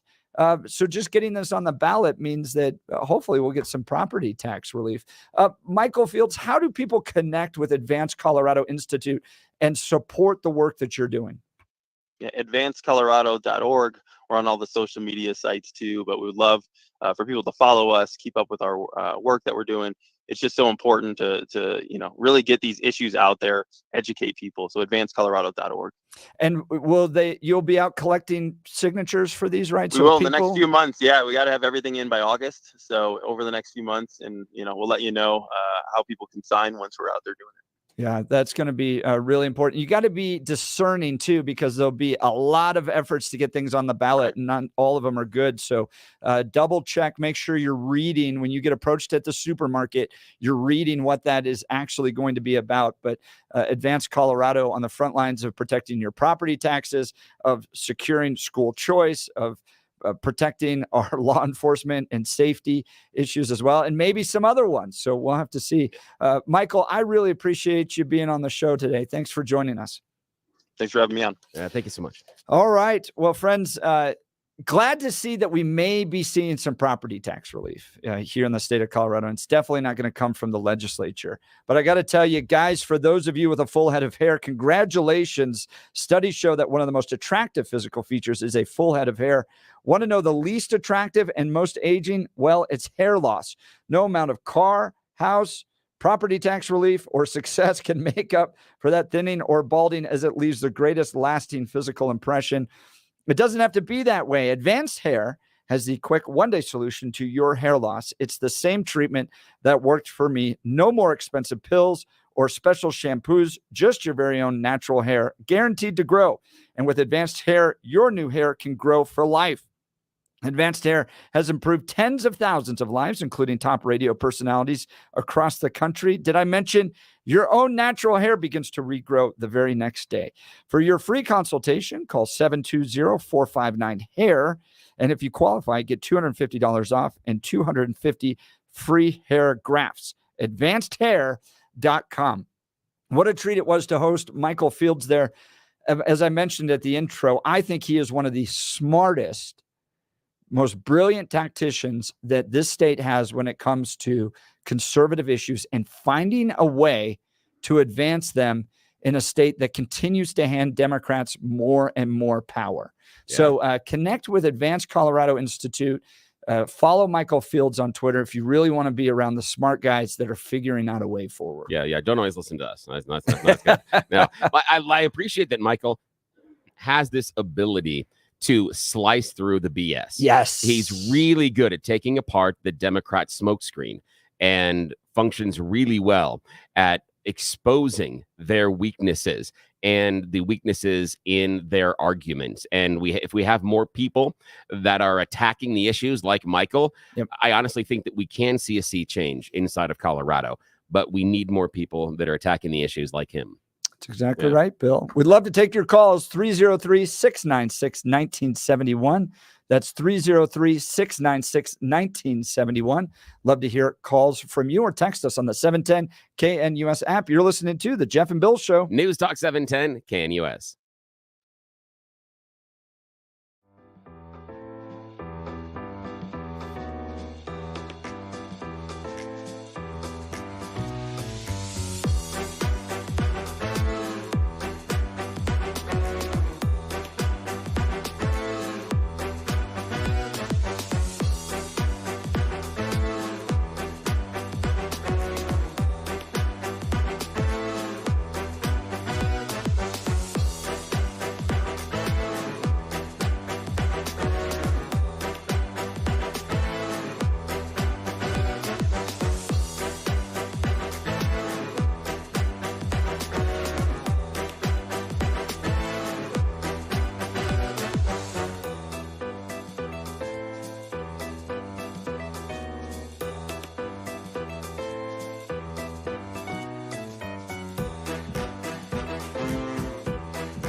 We just had Michael Fields on, president of Advance Colorado Insititute. Some good news. The good guys are finding a way back. Some heavy hitters have come together to back a ballot measure to cut and cap property taxes permanently. He's also working on some ballot initiatives to support law enforcement and to protect school choice in the state of Colorado. Grateful for all the wonderful work that Advance Colorado Insititute is doing to find a way in the midst of all of this wild leftism to advance some conservative values in the state of Colorado. I wonder if this is part of the problem. I saw this in the Denver Gazette. By the way, get your subscription to the Denver Gazette and drop the Denver Post. Denver Gazette's actually producing quality journalism and editorials without driving a leftist agenda. The replacements, 28 lawmakers appointed to 29 seats by small groups of party insiders, with close to a third of lawmakers being appointed to office instead of elected by voters. The Colorado General Assembly likely holds a record that few state legislators would want. A Colorado politics analysis showed that of 24 out of 28 current state lawmakers appointed by vacancy committees, fewer than 40 party insiders on average pick the individuals who would represent the people at the state capitol instead of the 89,000 residents of a House district and the 165,000 people who live in a Senate's political boundary. The 28 lawmakers who gained their positions, one legislature was picked twice to two different seats for a total of 29 appointments through a vacancy go all the way back to 2010, when now Senator Rhonda Fields of Aurora was chosen by a committee to run in the general election ahead of her predecessor's announcement she would not vie for the seat again. So basically what's happening are lawmakers are resigning. They're moving on. You heard about that in the news earlier this year, that some of them just don't like being down there. It's not a good fit. They don't like the world of politics, the level of vitriol, conflict, disrespect that can take place down there. So they leave. And the way Colorado's set up is that a small group of party insiders gets to pick their replacements, as opposed to a larger, more politically diverse population deciding who gets to craft policy at the state capitol. Bill, do you think this is a problem? Oh, huge problem. Enormous problem. Yeah. Primarily because the voters don't get a chance to pick someone. And I'm not convinced that they would pick a Tim Hernandez. I'm sorry. I apologize. It was a Freudian thing. I apologize. He is an example of one of these appointed. Mea culpa. Yeah. The thing is, on both sides, I do believe that the reason they do this and they do these committees is because there is a portion of our lawmakers, not everyone, but there is a portion, and many times they ascend into leadership, where their idea is they need to rule, not represent. That they spend so much time in the legislature and they've spent so much time with the idea of making the rules that they now think that's what they get to do all the time, that they have now been imbibed with this special power. And because I have voted on these rules, I obviously know all the rules that you plebes need to live under. You should be thankful for my generous and benevolent decision-making. Shower me with gifts in your praise. That's what I hear. Yeah. And in time, the small, I'm not always in favor of, large groups of people can make stupid decisions, but Joe Biden's. Yes, exactly. I say something? Did you hear something? No, I think you have a cough. There's something in your throat. I have to clear that one. That's great. The large people can make very, very dumb decisions, but when you're talking about representation, I think the more voices that are involved, the better. Yeah, that's the problem. So the special report done by the Denver Gazette looks at other states. Only 5 states, Colorado, Illinois, Indiana, New Jersey, and North Dakota, allow party insiders to pick replacements when lawmakers step down. That task falls on a vacancy committee from the same political party as the lawmaker who is resigning. Along party lines, a vacancy committee is made up of central committee members in the House or Senate district. Central committee members include precinct committee persons and officers. In other parts of the country, the appointments are made by governors in 11 states or the Board of County Commissioners in 8 states, according to the National Conference of State Legislatures. Ohio uses a hybrid approach. The remaining 25 states hold special elections to elect replacements. And that is where Colorado may be heading. Kent Thiry, former CEO of DaVita, and the backer of a measure that he hopes will appear on the November ballot to change the way the state's vacancy process works. Yeah, and special elections may be coming. You know what the argument's going to be on the other side. You can see it. It's that sail rising up over the horizon. It's going to be cost and time. They're going to say, "Oh my gosh, this is so expensive." And my argument against the idea of how much this is going to cost is, please outline another function outside of safety that is more important in the functioning of the government than allowing the people to exercise their right to vote. Yeah. Please explain to me why listening to the people and letting them have a say-so in their representative government is not one of the top 2 priorities. So I don't care about your cost. You cut the cost somewhere else. You guys stop going to lunch so much. Maybe some of those fancy offices. Maybe you don't get to replace the desk. Sorry, you need to listen to us. And that's why I'm all in favor of the idea of the special election, because I don't care what side of the aisle you're on. Getting a small group of people into a room to pick a person is not going to lead to the best decision ever. Well, and it happens on both sides, and it's happened to the Republicans. And but I'm not that opposed to who they picked, right? So, for instance, Perry Will was appointed down there. Our friend Weinberg, Representative Weinberg, was appointed in light of the death of Hugh McKean. Yeah, good lawmakers. Good lawmakers. Yeah, absolutely. Sometimes they can get it right. And then you get Tim Hernandez. Exactly. Thank you. That's exactly where I was going. You're exactly right, my friend.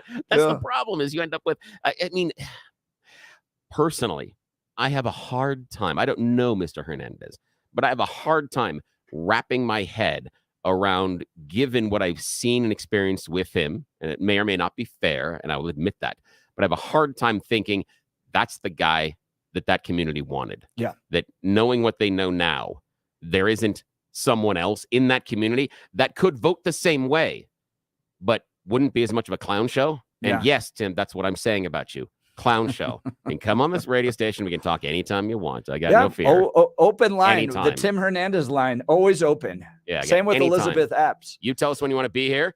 We'll open the doors. Don't care. Elizabeth Epps is arguably the most anti-Semitic lawmaker down there, next with Tim Hernandez. And she represents the largest Jewish district in the city of Denver.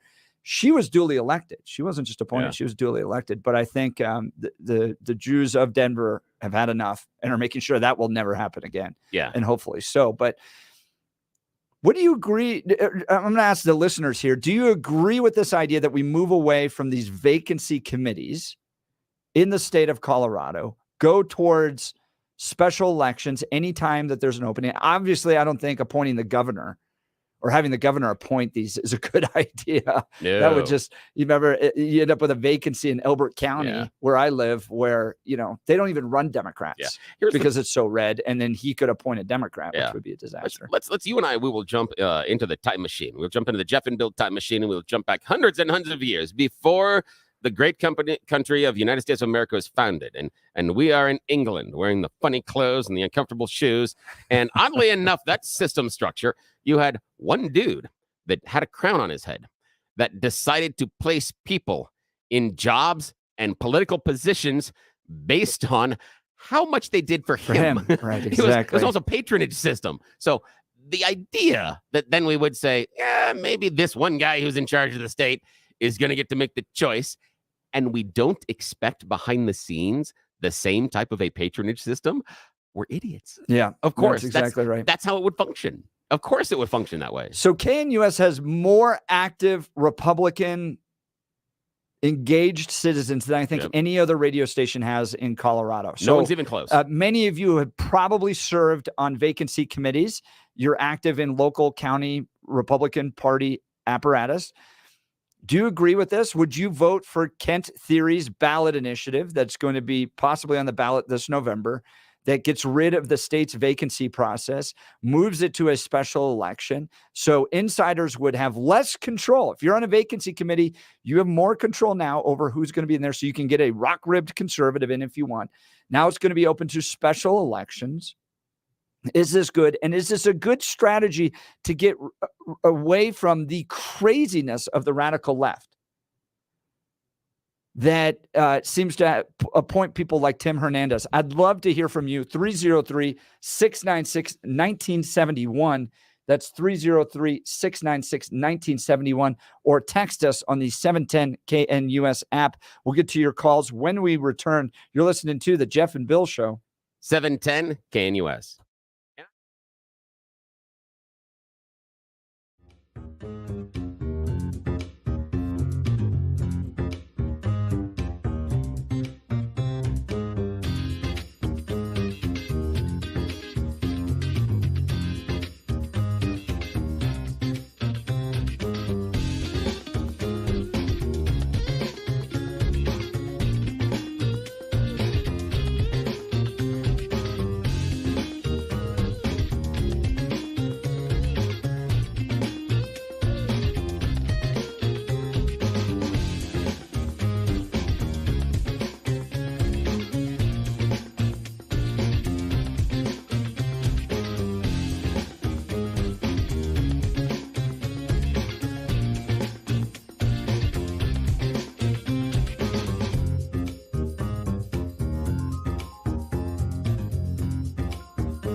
Listening to the Jeff and Bill show on this Thursday, February 15th. So I got my ballot yesterday. Got it in the mail, and I voted. I voted for Donald J. Trump.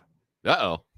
Wait. Do you think your vote's going to count? That's the $1 million question, because Jenna right? says no. Jenna says, no, Jeff, you cannot express your will about that. I'd love to hear from the 710 KNUS listeners how confident you feel that your vote in Donald Trump's in the Republican primary is going to be counted. It is a bit of a kind of what's a nice way to say something to Jenna Griswold, right? Oh, jeez. Oh, my goodness. It's something nice. You're making it tough. Oh, how do I say it? It's a nice little flagrant, message to Jenna Griswold here. You're giving her the one finger salute. Yeah. You're telling her she's number one. I mean, and you send it back in, there's a real voter disenfranchisement. And when this first came down, that Supreme Court case first came down, I said, you're going to disfranchise a lot of people in Colorado that want to vote for this guy.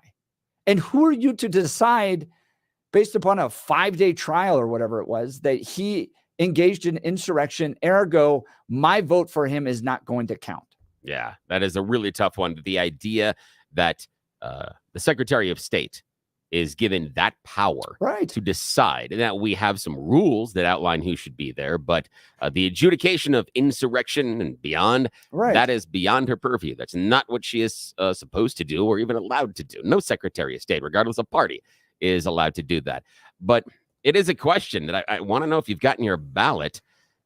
Do you dare check that box for Trump, or do you do it just in protest? Because if Jenna gets her way, all those ballots go in the trash. Right? Yeah. Not counted at all. Not at all. So then you have two other options. If you're an independent, you engage in the Democrat primary. Yeah. Right? And I didn't even get that ballot, so I don't even know who's on there. It's kind of weird. You got this like one question ballot that showed up because the congressional primaries aren't on there. County commissioner races, none of that stuff is on there. That won't be on there till June. So you get one presidential primary. You get, and if you're an independent, you got both ballots. You got Republican and Democrat.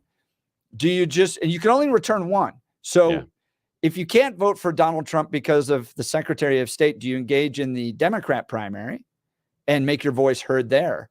But if you're a Republican, the other option is to vote for, and they had a whole list of other people, right? Vivek Ramaswamy was on there. Nikki Haley was on there. Do you exercise your vote and send a message?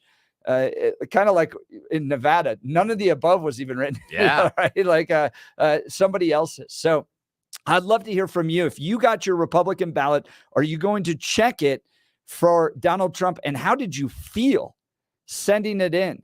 303-696-1971. That's 303-696-1971. Yeah. Are you throwing away your ballot? Are you throwing away your vote because it may not be counted? Would it be more prudent for you to check Ramaswamy, for you to check Haley, anybody else?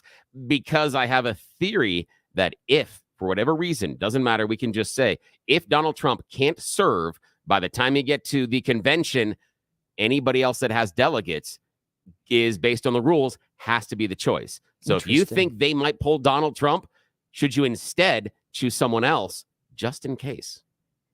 That's a really good question, Bill. Because it's going to get complicated. It's going to get really complicated around this Supreme Court decision. I'm trusting that it's going to be a 9-0 decision. We had Chris Murray in right after the Supreme Court last week, after those oral arguments. I think it's going to be a 9-0 decision or something close to that, and my vote will count. But I'd love to hear from you. 303-696-1971.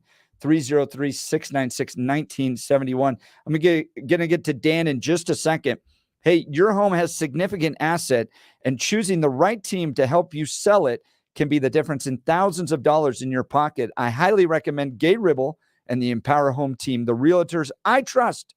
Empower Home team provides exceptional service, invaluable advice, and employs unique systems to maximize the money you can get for your home.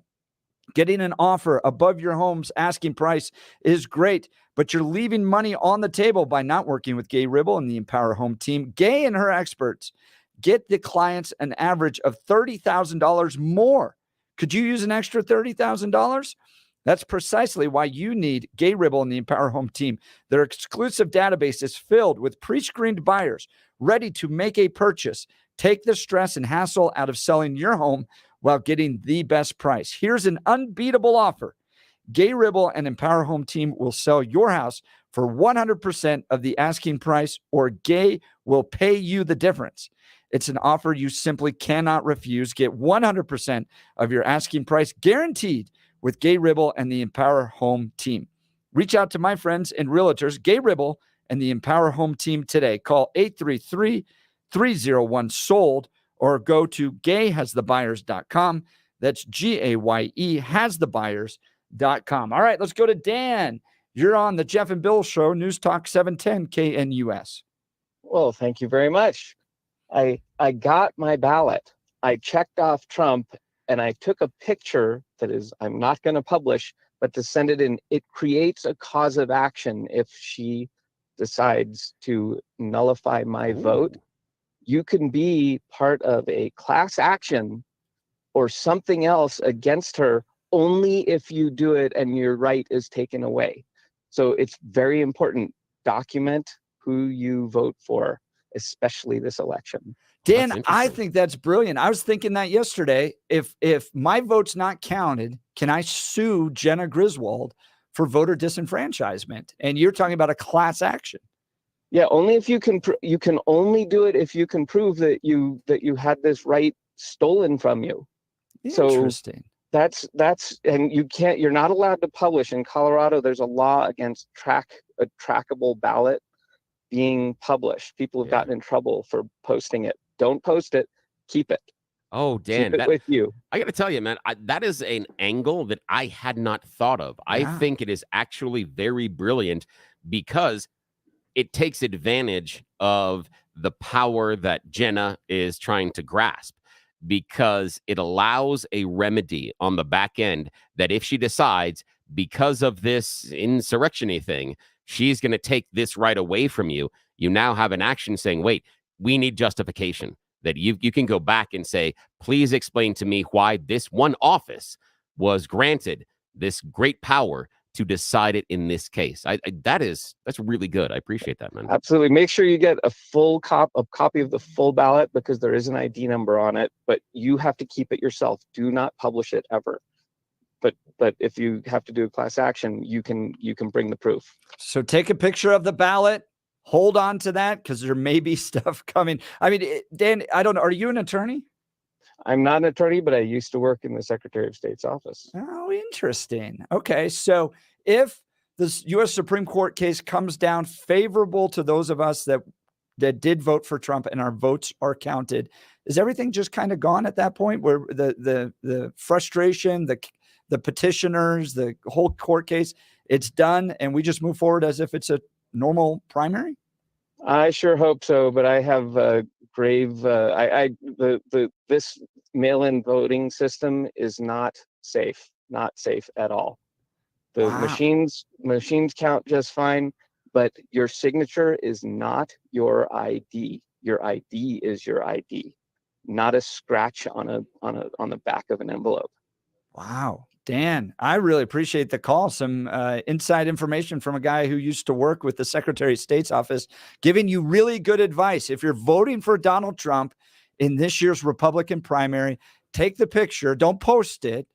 Don't post it out there on social media, but take it so that you have a record and include your ID, the ID number on the ballot, so that if there is a class action against Jenna Griswold on her voter disenfranchisement, you have record of that. Dan, that was great. I really appreciate the call.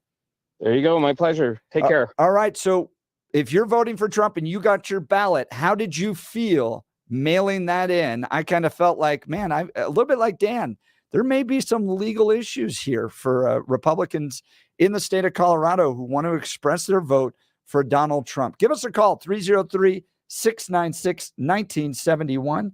That's 303-696-1971. Ballots are out. Got ours yesterday. We were quick to return it. Donald J. Trump.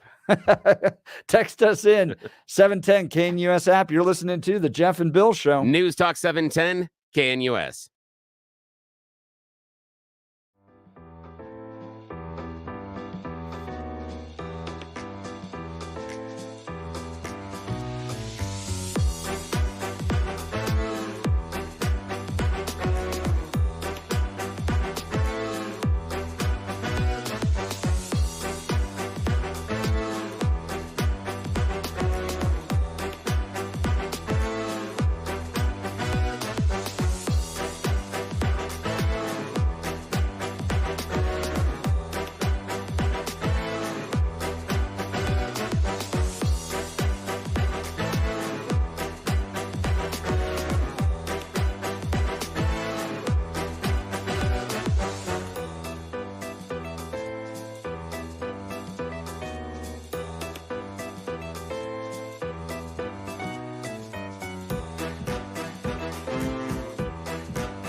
Nine a.m. in the Mile High City. Good morning to you. Thursday, February 15th. We are off and running.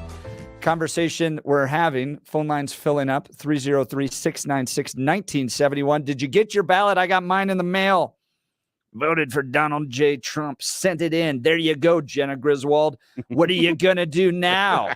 You're not going to count my vote? Let's sue her for voter disenfranchisement. And we just talked with Dan, who used to work in the Secretary of State's office. He had a great line.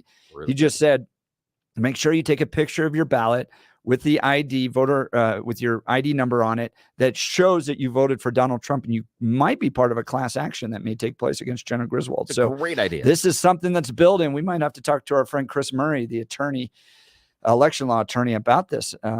Or if, the Supreme Court comes down and says, look, you can't do that, Jenna Griswold. You got to count them all. Does it all just go away? How did you feel when you get your ballot and you want to vote for Donald Trump and you don't know if your Secretary of State will count it? How does that make you feel? 303-696-1971 or text us on the 710 KNUS app. Giving us the news, Mr. Blake Olson. All right, Jeff, thanks a lot. 28, mostly cloudy and a little fog in Denver. Expecting highs in the mid-50s today. The 7-10 5-day forecast is coming up. Our top story, one person is dead and more than 20 others injured after the shooting at the Kansas City Super Bowl victory rally. 3 people in custody, but police have yet to determine a motive. Nearly a dozen of those injured were children. Police Chief Stacy Graves. The people who came to this celebration should expect a safe environment. We had over 800 law enforcement officers, Kansas City and other agencies, at the location to keep everyone safe. Lisa Lopez Galvin, a local DJ at a community radio station, was killed in the shooting. Wednesday, just outside the Denver Aquarium, there was a fatal shooting of a man. He was in critical condition when the police arrived, but died at the hospital. Police are investigating. The president of Advance Colorado Insititute, Michael Fields, joined the guys last hour. He's backing a ballot measure to cut and cap property taxes permanently. So this would cap property taxes at 4% increases each year, unless voters want to go higher than that. It would also go back to close to last year's tax bill, saying we don't need this 30-40% spike.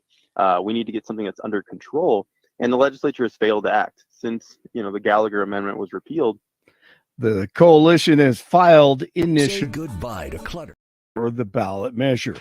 The House Intelligence Committee is warning about a serious national security threat. Various reports say the threat is related to Russian space technology, AI, and nuclear weapons. Ohio Republican Mike Turner said his committee made information on the threat available to Congress. Lawyers for former President Trump in court, both in New York and Atlanta today. Trump is in Manhattan right now in a courtroom this morning regarding allegations that he falsified business records. Last night, he campaigned in South Carolina. Our country was a lot better off than it is today. Today, our country is going to hell. It's going to hell. Nobody's ever seen anything like it. Millions and millions of people pouring in from places unknown. America was stronger, richer, safer, and more confident than ever when I was sitting behind that beautiful Resolute desk in the Oval Office. All right, in sports nuggets, they lost to the Kings last night, 102-98. That's 3 straight. CU at UCLA tonight. Avs in Tampa this evening on the road. And Caitlin Clark from Iowa just needs 8 points to break the NCAA scoring record tonight. She needs 3,527 points to do it. She is 8 points away. 25 in Lakewood, 26 in Parker, 28 in Denver. The 9 o'clock hour coming up with Jeff and Bill. Blake Olson, News Talk 710 KNUS.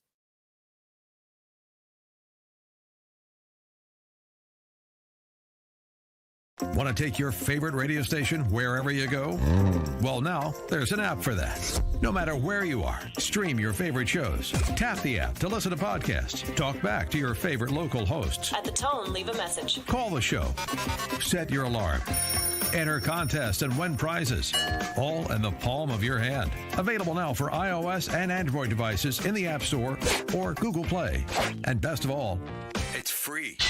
Download today.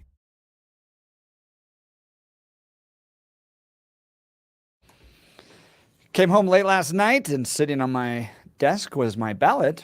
I'm a registered Republican, so I only get one. I'm not an independent or unaffiliated, so I don't get both ballots. I get one. And there was a list of all of these Republicans, many of which are no longer running for office. Yeah, see, I'm going to flex my my superiority here. Muscles. Yeah, I get both ballots. Watch me flex like Hogan. Yeah, it's just because I don't want to participate in either team with the jersey on. But continue. Yes, you got a list of things. Were there? Have you looked at your ballot yet? This is embarrassing. Let's just say that in the Thorpe household, we do not always check the mailbox every day. So sometimes there are a lot of surprises. Now, we do check it regularly, but every day, I know. So I don't know yet. It could be a surprise when I get home. I'll let you know tomorrow. Well, you have till March 5th. That's the Yeah. presidential primary here in Colorado. And ours was a list of Republicans, many of which aren't even running anymore. Vivek Ramaswamy, Asa Hutchinson. By the way, he came to the Western Conservative Summit last year. Interesting response. But I appreciated him coming. That took some guts. I'm a Trump fan. I voted for Donald J. Trump. Proud to do it. But it's weird putting it in the envelope and going, I don't know if this vote's going to count, because of these petitioners and because of the Secretary of State in Colorado. So we wanted to ask you all what your thoughts were, especially mailing that in, as to what it feels like to know that your vote may not count. Give us a call, 303-696-1971. Let's go to Jane, line 1. You're on the Jeff and Bill Show, News Talk 710 KNUS. Yes, good morning, gentlemen. Good morning, Jane. Here's what you do. You get your ballot. If you want to take the picture, make sure you take the picture. As far as those, a whole line of people, what they did not do was say publicly that they were off the ballot. That's why they're still on it. Gotcha. You vote your ballot, take your picture. Get off your butts and go down to the voting centers when they're open, and that's when you should wait to do it. Go in, you show your ID to the gentleman or the lady sitting there. They look you up in the book. Your ID and your signatures match. You take your ballot and you put it in the machine right there in the ballot center. Now that's as much as you can get. Yeah. Don't be lazy and throw it in some box sitting in the middle of nowhere, because they know what happens there. So don't be lazy voters. And as far as who I voted for, that, gentleman, is secret. Your ballot is supposed to be secret. Yeah. Keep it that way. Good point. Very good. But do it right. Jane, Do it right. I appreciate that. Thanks for I the like call. that. You know, last election, conservatives really pushed this idea of voting in person. I was one of them, right? I'm not going to buy into the mail-in ballots. I'm going to vote in person. We all should make this a stand, vote in person. I still believe that. And I went to the Elbert County poll, and I was the only one there. And I'm like, am I the only one voting in person? I don't know if we're ever going to put the genie back in the bottle. And I think it would be better for conservatives to really match what the Democrats are doing on ballot harvesting right now. If that's the rules, and they're going to do it. And I think, and I've talked with Charlie Kirk about this too. If at this point, that's what they're going to play by, that's the rules, you got to be at the same level. We should have a massive ballot harvesting operation. Make every church in Colorado a ballot harvesting operation. You want to get rid of ballot harvesting? Make every church in Colorado a ballot harvesting operation, and you'll watch the Democrats all of a sudden question ballot harvesting. Let's go to Deborah in Lakewood. You're on with the Jeff and Bill Show, 710 KNUS. Every 6 to 8 weeks, depending on. Do we have Deborah? I think Deborah's listening on hold tape on. delay there. Hello? Hey, Deborah. Yeah. Go ahead. Yeah. I am at work right now. I'm sorry. My apologies. But thank you for working. No, but I can't talk. I can't hear. I'm sorry for wasting your time. Oh, it's not a waste. Oh, it's Deborah. okay. No, it's okay. Here, we'll let you go. No. Does she need to run? Yeah. Now, Yeah, I appreciate her working, though. I appreciate that, too. Now, she was going to talk about, is there any remedy? So I know I talked to her off the air. Yeah. And it's almost like exactly what Ken was talking about, connected to your experience, Jeff. Yeah. The idea that you've already put it into the mail. Right. You can't go back and I take didn't that take a picture. picture. Yep. To possibly be in that class action lawsuit.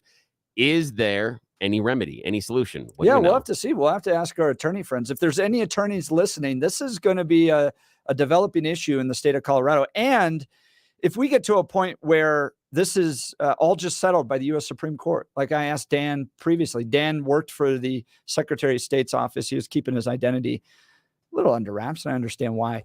But if this comes down 9-0-8-1 against Jenna Griswold and the petitioners, is all of this done? And she's got to count my vote. Or there are going to be additional legal challenges. Or if the Supreme Court doesn't decide in time, this has to be in Colorado decided by March 5th. If they don't decide in time and my vote doesn't count, can I join a class action suit against Jenna Griswold for voter disenfranchisement? This is why I get really frustrated when the left's like, you guys are all about voter interference, election interference with your IDs. I'm like, your entire life is one giant election interference with my right to vote.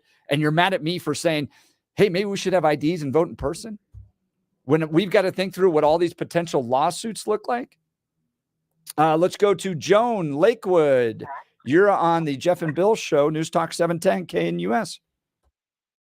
Well, I have to disagree with Jane, and this is something that I've just come to lately, and they have this vote early program that they're pushing, and I think it helped with HH in November.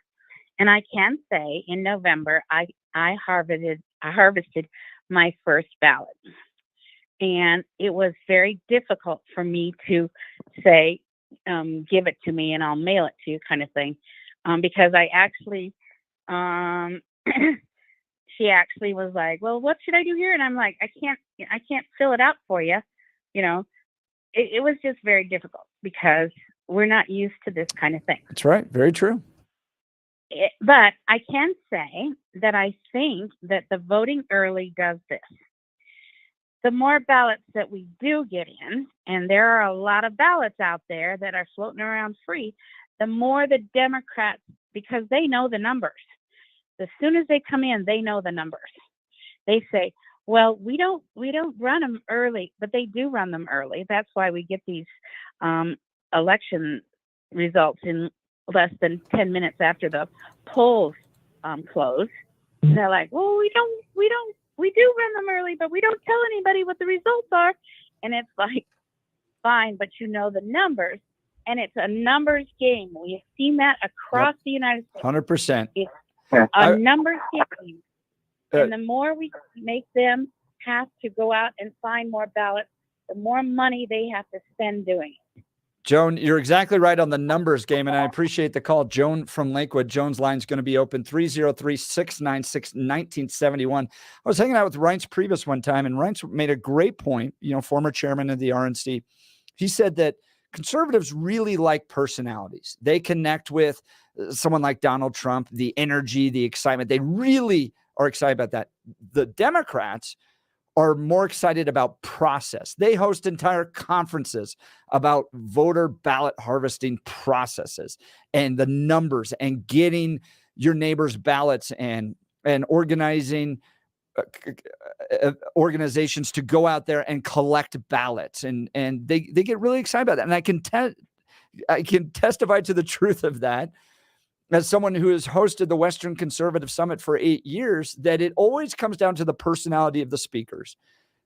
My ticket purchasers always wait to see who we bring in for the summit. And they want to hear from the top conservative, whoever that's going to be, whether it's Tucker Carlson or Donald Trump. Conservatives get really excited about that. To Joan's point, we've got to get equally excited about the process of turning out voters and how you're going to get your neighbors to vote and getting their ballots in. Like I said, you turn every church into a ballot harvesting operation, Democrats are going to start to question whether or not ballot harvesting works. Bill? I like that. And I like where Joan is going. And I know that we've had the conversation too about the changing of the rules and how that can skew the vote. But I still say that, even when the rules change, then you play by the new rules. Yes. And the idea being, the example is the NFL. When you and I were growing up, you could pretty much tackle the quarterback and then molest him for like the next 30 seconds, and it didn't matter. And now, Giving him the business. Yes, exactly. I love that. That is my favorite NFL ref call. 15 yards, giving him the business. Now you sneeze on the poor little boys and people, and they get a foul. So it's different. So you have to play by different rules. I appreciate that Joan is leaning into those rules, because I agree. It is an advantage for Democrats. And I believe fundamentally that rather than complaining about it, the GOP should go, all right, if that's the rule, that's what we're going to do. That's how they have to play. Yeah, I did this in soccer when I played during college, is if the player I was going against would do the little floppy thing and roll around on the ground, the next time he and I were together, I would hammer him as hard as I could. And now he's on the ground crying, and the ref runs over to me and going, no, that's two fouls. I'm going to give you a card. I'm like, no, one foul.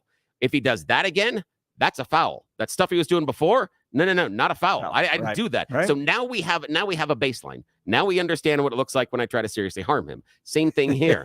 We know the baseline. So Throw why some don't we do it? elbows Yes. against those Yeah. Democrats. Why aren't we trying to seriously harm the Democrats, not by complaining about the rules, but by beating them at their own game? Exactly. Yes. All right. We're going to go to Frank here in just a second. Before we do, imagine effortlessly gliding open your cabinets and drawers to reveal neatly arranged shelves that showcase your belongings. With roll-em-out shelves, you'll easily access your pots, pans, and other essentials, eliminating chaos and increasing speed and functionality in your home.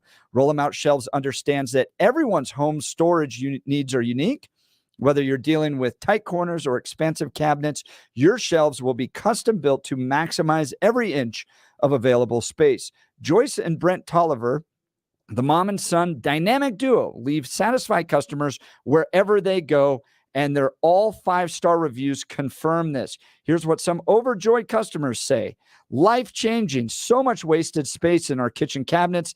My space has literally tripled, and I'm so happy. Joyce and Brent listened to our needs, stayed on schedule, and found solutions to our specific problems. We're so happy with our kitchen that now we are planning to do our bathroom as well. I did not know they did bathrooms. My wife was asking me that question. We'll have to get them to the Hunt House. I think they're coming out here shortly to measure everything for us. Begin the affordable transformation in your home for less than $1,000 when roll-em-out shelves efficiently organizes your space with sturdy Baltic birch shelves built right here in Colorado and guaranteed for life. Call for your free in-home estimates today, 303-475-9601. That's 303-475-9601 or rollemoutshelves.com. Rollemoutshelves.com. Tell them Jeff sent you. Let's go to Frank. Line 1. You're on the Jeff and Bill Show, News Talk 710 KNUS. Hey, Jeff and Bill, thank you guys so much for what you do. Appreciate you giving us average citizens a voice here on the radio. Absolutely, Frank. Thanks. You know, I was just going to comment that I'm afraid I'm not even sure that our signatures are safe anymore. Yeah. And the example I was going to give was about a year ago, I was applying for a business loan, and I went to this bank person, and he goes, do you want to do this on paper? It's a lot of pages, or would you rather do it on the computer? So just for kicks and grins, I said, well, okay, let's do it on the computer, thinking that after you add all the application, check the boxes, and then there'd be one of those long rectangles that you would just sign in. But at the end, he says, no, let's just put it in this way. And he types in my name, and then the screen populates with about 30 or 35 signatures, and he scrolls down. He says, now pick one that the closest match to your signature. And it was really scary. I mean, this thing was so close to my real signature, it's not even funny. Wow. And they didn't even have my signature. So I don't know how many little fine points on that signature a computer is able to analyze, but there is probably a bank of thousands of versions of people's names that can very closely mimic or either take from an archive the way people have signed their names. And so that's a scary thing that a computer can already do it. And this was before AI. So it's really scary. Frank, I appreciate the call. And to your point and the texter's point here, be diligent and be a poll watcher as well. Be an election judge being down there, because if there's a discrepancy over signatures, it often goes to the poll judges to figure out. And you got both Republican and Democrat poll watchers there. So be diligent. We can't just send in our ballots. We have to watch this and keep an eye on that AI as well. Frank, appreciate the call. Frank's line is open, 303-696-1971. 303-696-1971. Did we reconnect with Deborah? Yes, we did. Line 2, Deborah. Welcome to the Jeff and Bill Show, News Talk 710 KNUS. How are you? Can you hear me? We got you, Deborah. Okay, good. I didn't hear what the lady was saying about turning it in. I just want to make sure that if I can get a new envelope, I can get it. And but I'm going to take it because I've already sealed my envelope with my vote in it, and I want to make sure. Yeah, you're talking about taking the picture of your ballot? Yeah. And I didn't know about that beforehand. I didn't either. I've already sent mine in. I did not take a picture of it. I thought that was a good idea. We may not be able to at this point. I think you could still always vote in person. So you can go down to your local election office and vote in person there, and you wouldn't need your ballot to do that. But we had a caller previously, a former worker at the Secretary of State's office, who had recommended, if you haven't sealed your ballot, if you haven't mailed it in yet, when you do vote, particularly for Donald Trump, take a picture of your ballot and make sure that the voter ID number is included in there so they can see it. Because if we get to a point in all of this legal wrangling that there's a class action lawsuit against the Secretary of State for voter disenfranchisement or anything else that's going on, you may want to have evidence that you did vote for Donald Trump. Now, when it comes to sealed ballots, those types of things, I'm not an expert in that. I'm not going to give any advice in that. I know you can go still vote in person for the presidential primary, so that may be a good alternative. But if you haven't voted yet, and you are going to mail in your ballot, take a picture of it, especially if you're voting for Donald Trump. It might be good evidence to have. But then again, if all this comes down from the Supreme Court by March 5th, and it's decided by them that the Secretary of State can't do this, well, then maybe everything's good. Everything counts. Did you have a question, Deborah? Well, that's what I was worried about. I haven't taken it to, I was going to do it in a Dropbox. Yeah. But instead, since I know I can go and vote in person now, I will do that instead. That way I will know beyond any doubt that I voted for Trump. For Trump. Yeah. I think that's probably wise. Deborah from Lakewood, thanks so much for the call. Original question. You get your ballot in the mail and you check that box for Donald J. Trump and you send it in. How do you feel knowing that it may not count, thanks to petitioners in Colorado and the Secretary of State who have ginned up all this idea that somehow a 14th Amendment provision allows them to decide whether or not your vote for Donald Trump counts? We hosted Chris Murray earlier in the week, who was very clear that the Supreme Court is probably going to come down pretty strong on this, but we don't know.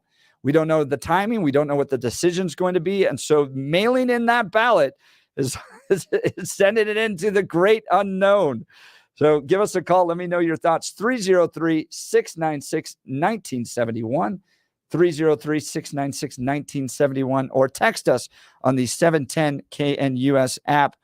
Hey, friends, I know if you are sick and tired of achy joints or dread the idea of surgery, you need to call QC Kinetics today. It's Jeff Hunt. I think that this is a great opportunity to keep you moving. Listen, the state of healthcare is always changing. The old ideas like steroids and surgery are no longer your only options. Regenerative medicine at QC Kinetics is transforming lives with innovative, non-surgical, drug-free treatments that deliver lasting results. Knee pain, back pain, shoulder pain from arthritis or injury. Don't let this pain keep you from living your best life. QC Kinetics advanced, state-of-the-art treatments harness your direct your body's natural ability to restore and repair damaged joint tissues. Take this from a guy who runs ultra marathons, was a river guide for many years. If you don't have movement, you're losing out on a big part of your life. This is a revolutionary approach that can get you long-term relief with no downtime. Make 2024 the year you reclaim your mobility, reclaim your independence, walk and run and play and live without the danger and trauma of surgery and without harmful drugs. Call QC Kinetics now for a free consultation. That's 303-900-8986, 303-900-8986. We'll get to your questions. You're listening to The Jeff and Bill Show. News Talk 710 KNUS.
Ballots are out in the mail, and if you're like me, you probably got yours. And it's weird to send it off knowing that it may not count, thanks to the petitioners and Jenna Griswold. I'd love to hear what you thought of that, if you voted yet. And we got a few good text messages here. You know, one, Dan had called in. He used to work at the Secretary of State's office, and he recommended taking a picture of your ballot, including your ID there, and showing that you voted for Donald Trump. You can sue her, but you won't be able to get any monetary damages. I don't think that's the point. The point being, if the Supreme Court either doesn't return a decision by March 5th, which is the date of the presidential primary here in Colorado, and you have voted for Donald Trump, could you sue Jenna Griswold for voter disenfranchisement? All of this is up in the air. And so his only recommendation was have evidence that you yourself voted for Donald Trump. It may come in handy. Have evidence. And whether or not you sealed the envelope, I can't speak into that. I know you can vote in person, but his point, I think, was right. Just make sure you have evidence, because you don't know where this is all going to go.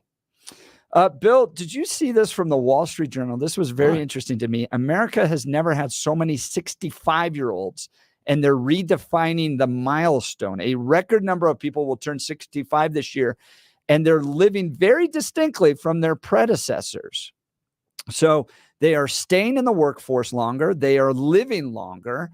And this creates a little bit of a conflict for the generations a little bit lower. Kind of what I call the Prince Charles issue, where you finally get to be king just before you pass away because your mom lived so long.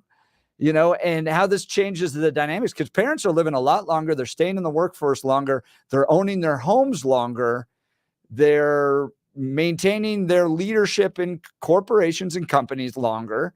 And so you guys in Gen X are facing a little bit of a different roadmap than previous generations. I know. See, the listener might not know that there's 10 years between Jeff and I, almost exactly. It's kind of cool. But that also means we come from different generations. And it's a really interesting blend between the two of us, as you may have noticed. But yeah, Gen X, we are getting just shafted, honestly, because the people above us, the boomers, aren't getting the heck out of the way. And there are too many of you millennials.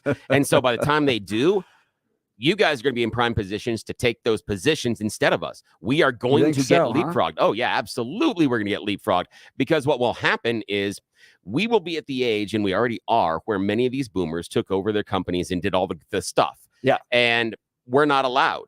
So by the time that we get up there, they're going to want the young blood, which is going to be you guys. We are going to get passed over. And it's crap, because the boomers, the reason you have what you have is because everybody else got the hell out of the way, but you're not.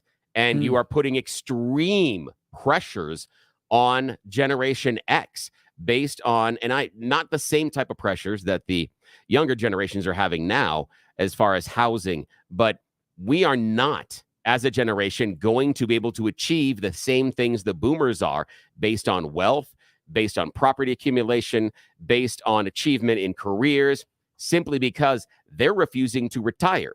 They keep deciding, no, 55 is the new 35. And then it's 70 is the new 40. They keep doing this, and they just simply will hang on to the power and not get out of the way. The biggest example I can put on the table in front of us, let's do an age representation of Congress. Yeah, there are many people there that really should move on and give a chance for someone else. But that's the problem. You can't ascend up the ladder because the people above you and don't want to move out of the way. And then the other problem is, when they're up top, what ladder rungs do they start kicking out? They kick out the ones that my generation needs below it to get there. So yeah, we are screwed. I mean, it's just that's what's going to happen. It's like the presidential, right? You have two octogenarians. But you're going to have the choice between one of those two guys to be the president of the United States. On a side note, meanwhile, Vivek Ramaswamy, who would do just fine, is in his 40s. Yeah. He's going to have to wait his turn. Isn't that crazy that we've got two what are basically octogenarians that are running, and it's the oldest presidential set of candidates we've ever had, only eclipsing the previous presidential election by 4 years. So the last election we had, we're the oldest. And now we've decided, I know it was the old guys, but how about more old guys? Here's what I'd love to hear from our listeners. So feel free to give us a call, 303-696-1971. Most of the people that are in my world, I live in the conservative movement world, right? The kind of heritage foundations, the Alliance Defending Freedoms, the Centennial Institutes, those type of conservative movement, they're primarily made up of older folks. The prime demographic at the Western Conservative Summit is 65 plus. They care about the future of their country. But I've noticed, and maybe this is different from my generation, that my parents, who are grandparents now, don't seem to act anything like my grandparents did. My parents are still active. They're youthful. My dad still goes to work. He's in his 70s. My mom swims every day. She's in her 70s. I remember my grandparents being a lot more chill. Yeah. And kind of just hanging around and doing that stuff. They're a lot more active, but they're still working. Is it important to you, being over the age of 65, to still be active in your work, in volunteerism, to live an active lifestyle? Why do you think you're different than your parents' generation? If you're 65 plus now, if you're a boomer now and you're still active, why are you still active? And is it different than what your parents were doing? 303-696-1971 or text us in on the 710 KNUS app. I mean, Bill, you kind of find yourself like Prince Charles did, where everybody's going, well, we really love the Queen. So what's Prince William up to? Oh, yeah. Let's see. Let's get him ready. And you're going to get maybe a year or two as king, but we're going to just kind of leapfrog over. Phone lines are starting to fill up. 303-696-1971. I notice this generation does seem to have a higher purpose. They do seem to be more active. And how does that affect the Gen X? I think those of us who are millennials, and I'm the oldest year of the millennial. I'm like the first year, graduated high school, Cherry Creek, class of 2000. I'm in a little bit of a different space than the Gen Xers. But let's go to Greg Arvada. You're on line 17 with Jeff and Bill, News Talk 710 KNUS. Hey, Jeff and Bill, I've got a few comments on what you just said about behaving differently than our parents. Now, I'm not a boomer. I'm an older Gen Xer at 58. High five. You and me, high five. Yeah. All right. So my father died, and it was actually an accidental death at the age of 92. Still very active, still working at 92.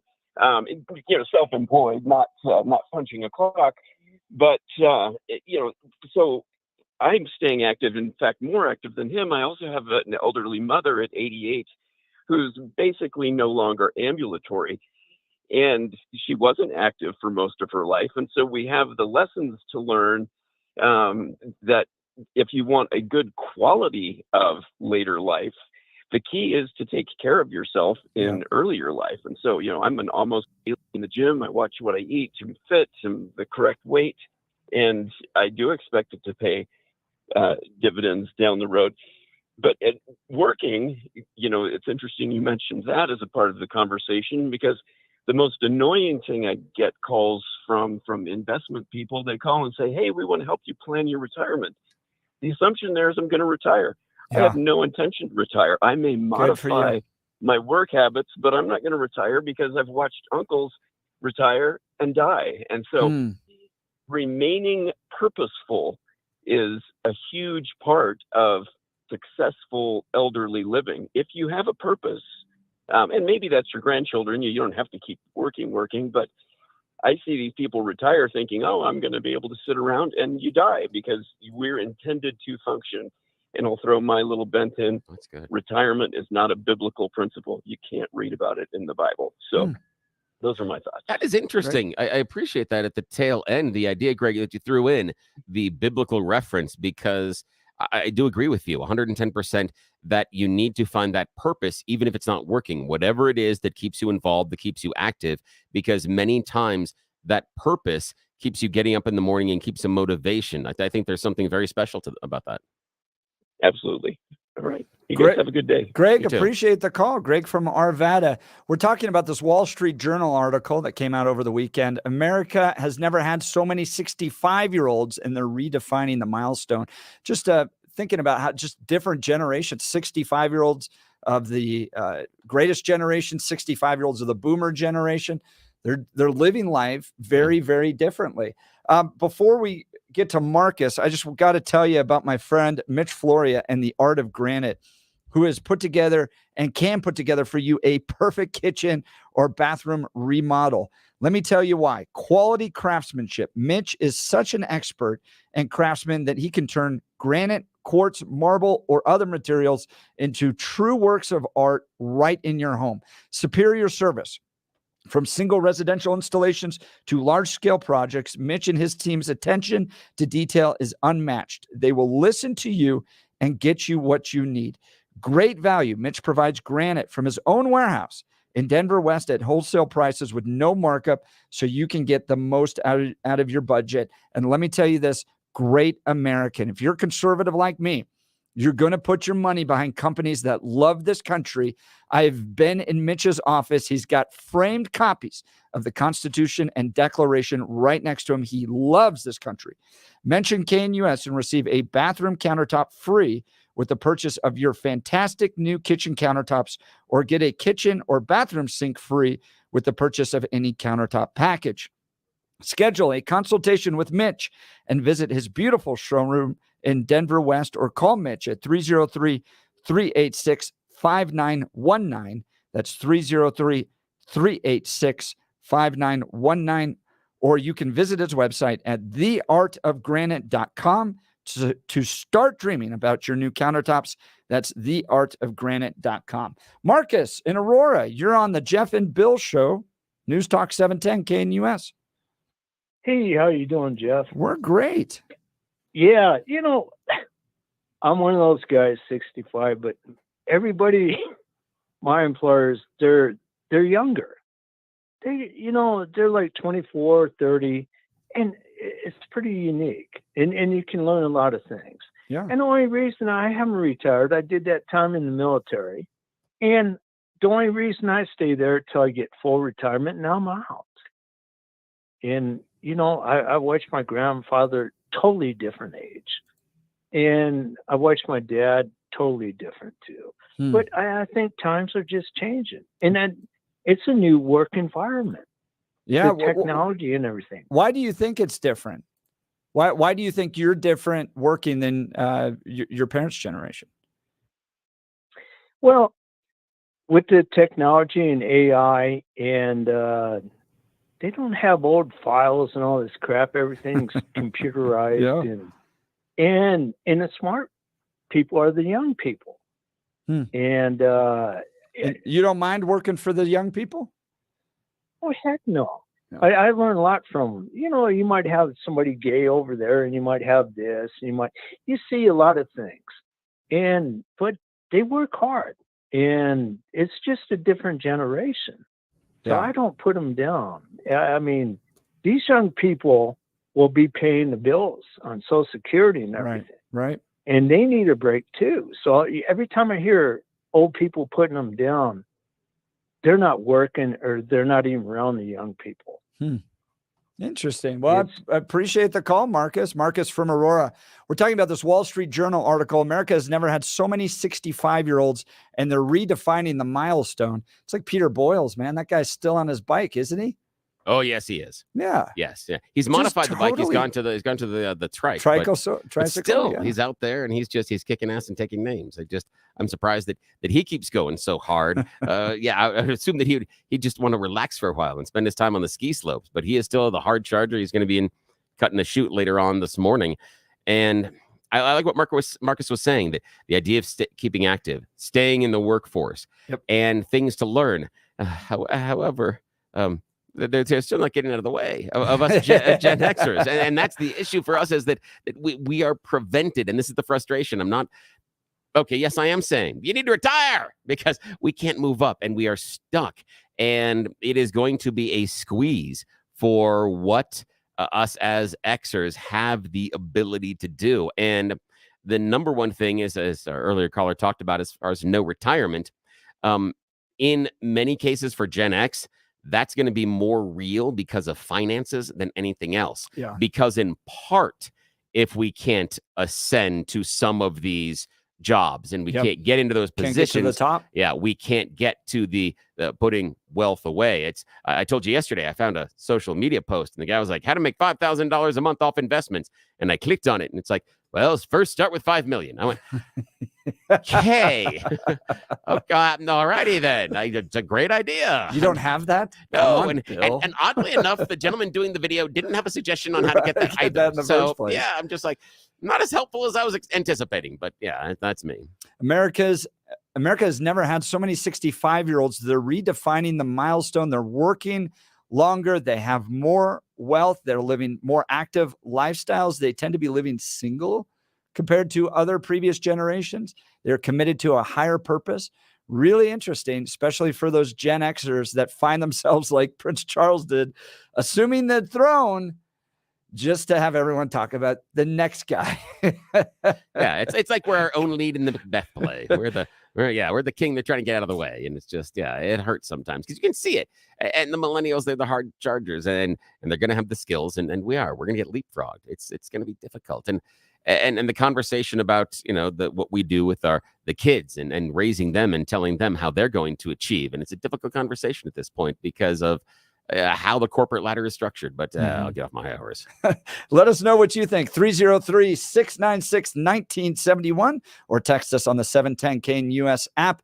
You're listening to the Jeff and Bill Show. News Talk 710 KNUS.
If you're like me, you're feeling pretty good today because you got to send Jenna Griswold a message with your vote, your ballot. Presidential ballot's out. I got mine yesterday, and I voted for Donald J. Trump as part of, not only do I think he'd make a great second-term president, but send a message to Jenna Griswold that, yeah, you may try to stop us with your unconstitutional ways, but we'll figure it out. We'll make it through. Could you imagine her as governor of the state? I know she wants to run. Oh, does she ever? That is so obvious. She's such an embarrassment on national television. The thing for me that I don't want to cast personal aspersions, and then I shall. No. Hey, she took away my right to vote. Yeah, I'll cast the dispersions. Yeah, I get the feeling sometimes that she's not being intellectually honest and being way too political. That everything that spills out is based on how is this better for me? Yeah. How is this message for me? For the leftist cause. Yeah. And she's supposed to be a referee. Let's go to Lewis, line 1. You're on the Jeff and Bill show, News Talk 710, KNUS. Yeah, brother. Hey, two things. One, if Griswold loses and the Supreme Court comes back 9-0, why don't she leave office? Leave us alone. Yes, that should Get be out. a national embarrassment. Walk away Yes. from this state in shame with your head down. That's like right. a Game of But- Thrones. but- Shame. Yeah. The other thing is, I retired at 59. Wow. And Good for you. I got good investments. I'm not sure if I hate you now or you're my hero. I'm not sure which one. I'm Well, kind of on the fence here, Malcolm. And I Lewis, stayed yeah. busy. And for the first couple of years of my retirement, I did part-time work at the airport, driving customers to the airport and back in their vehicles and that for Hertz and that. But I have a farm. I have chickens, ducks, goats. Oh, nice. So they keep me busy, and I work out every day, 6 days a week. Sunday is a day of worship, so I don't work out then. There you go. But I work out, I exercise, and take care of my animals. I'm telling you, we're talking about a Wall Street Journal article that came out over the weekend. America's never had so many 65-year-olds, and they're redefining the milestone. My parents, too, very active, incredibly active, totally different than my grandparents' generation, which, just seemed to age a little bit quicker. They seem to be active, having fun, swimming every day, working still. It's a different generation. Right. Yeah. And you got to stay active, or else, like, Billy said, you sit in that rocking chair and you rock away to death. So, Yeah, you do. You absolutely can't do Lewis. that. Yeah. And my mom, too. My mom is a absolute spitfire. I mean, there are times I'm like, hey, stop, slow down. Do you understand? But she just goes and goes and goes. And that's part of it. That's why she stays so active. Her mom was that same way. I remember my grandmother coming into town and would wear my mom out. And I'm going, wait, what? And my mom's like, I'm so tired. I can't keep up with grandma. I'm like, wow. And now I'm seeing it in her. So, yeah. Well, I'm 70, and my mother, she lived until 99. Oh, and she never learned how to drive, so she walked everywhere. Really? Everywhere she walked. Oh, that's very cool. I appreciate the Yeah. call, Lewis. Thanks so much All for right. that. Friends, it's been a wonderful show. Charlie Kirk is going to be next. I love listening to Charlie as he covers the national issues from a brilliant millennial perspective and has so much energy and is leading Turning Point USA to change this country. So be sure to stick around and listen to Charlie. We've covered everything from the Chiefs parade to your ballot to Michael Fields and a new ballot initiative to cut your taxes and this new story about all these 65-year-olds. It's been a wonderful show. Thanks for sticking with the Jeff and Bill show. News Talk 710 KNUS.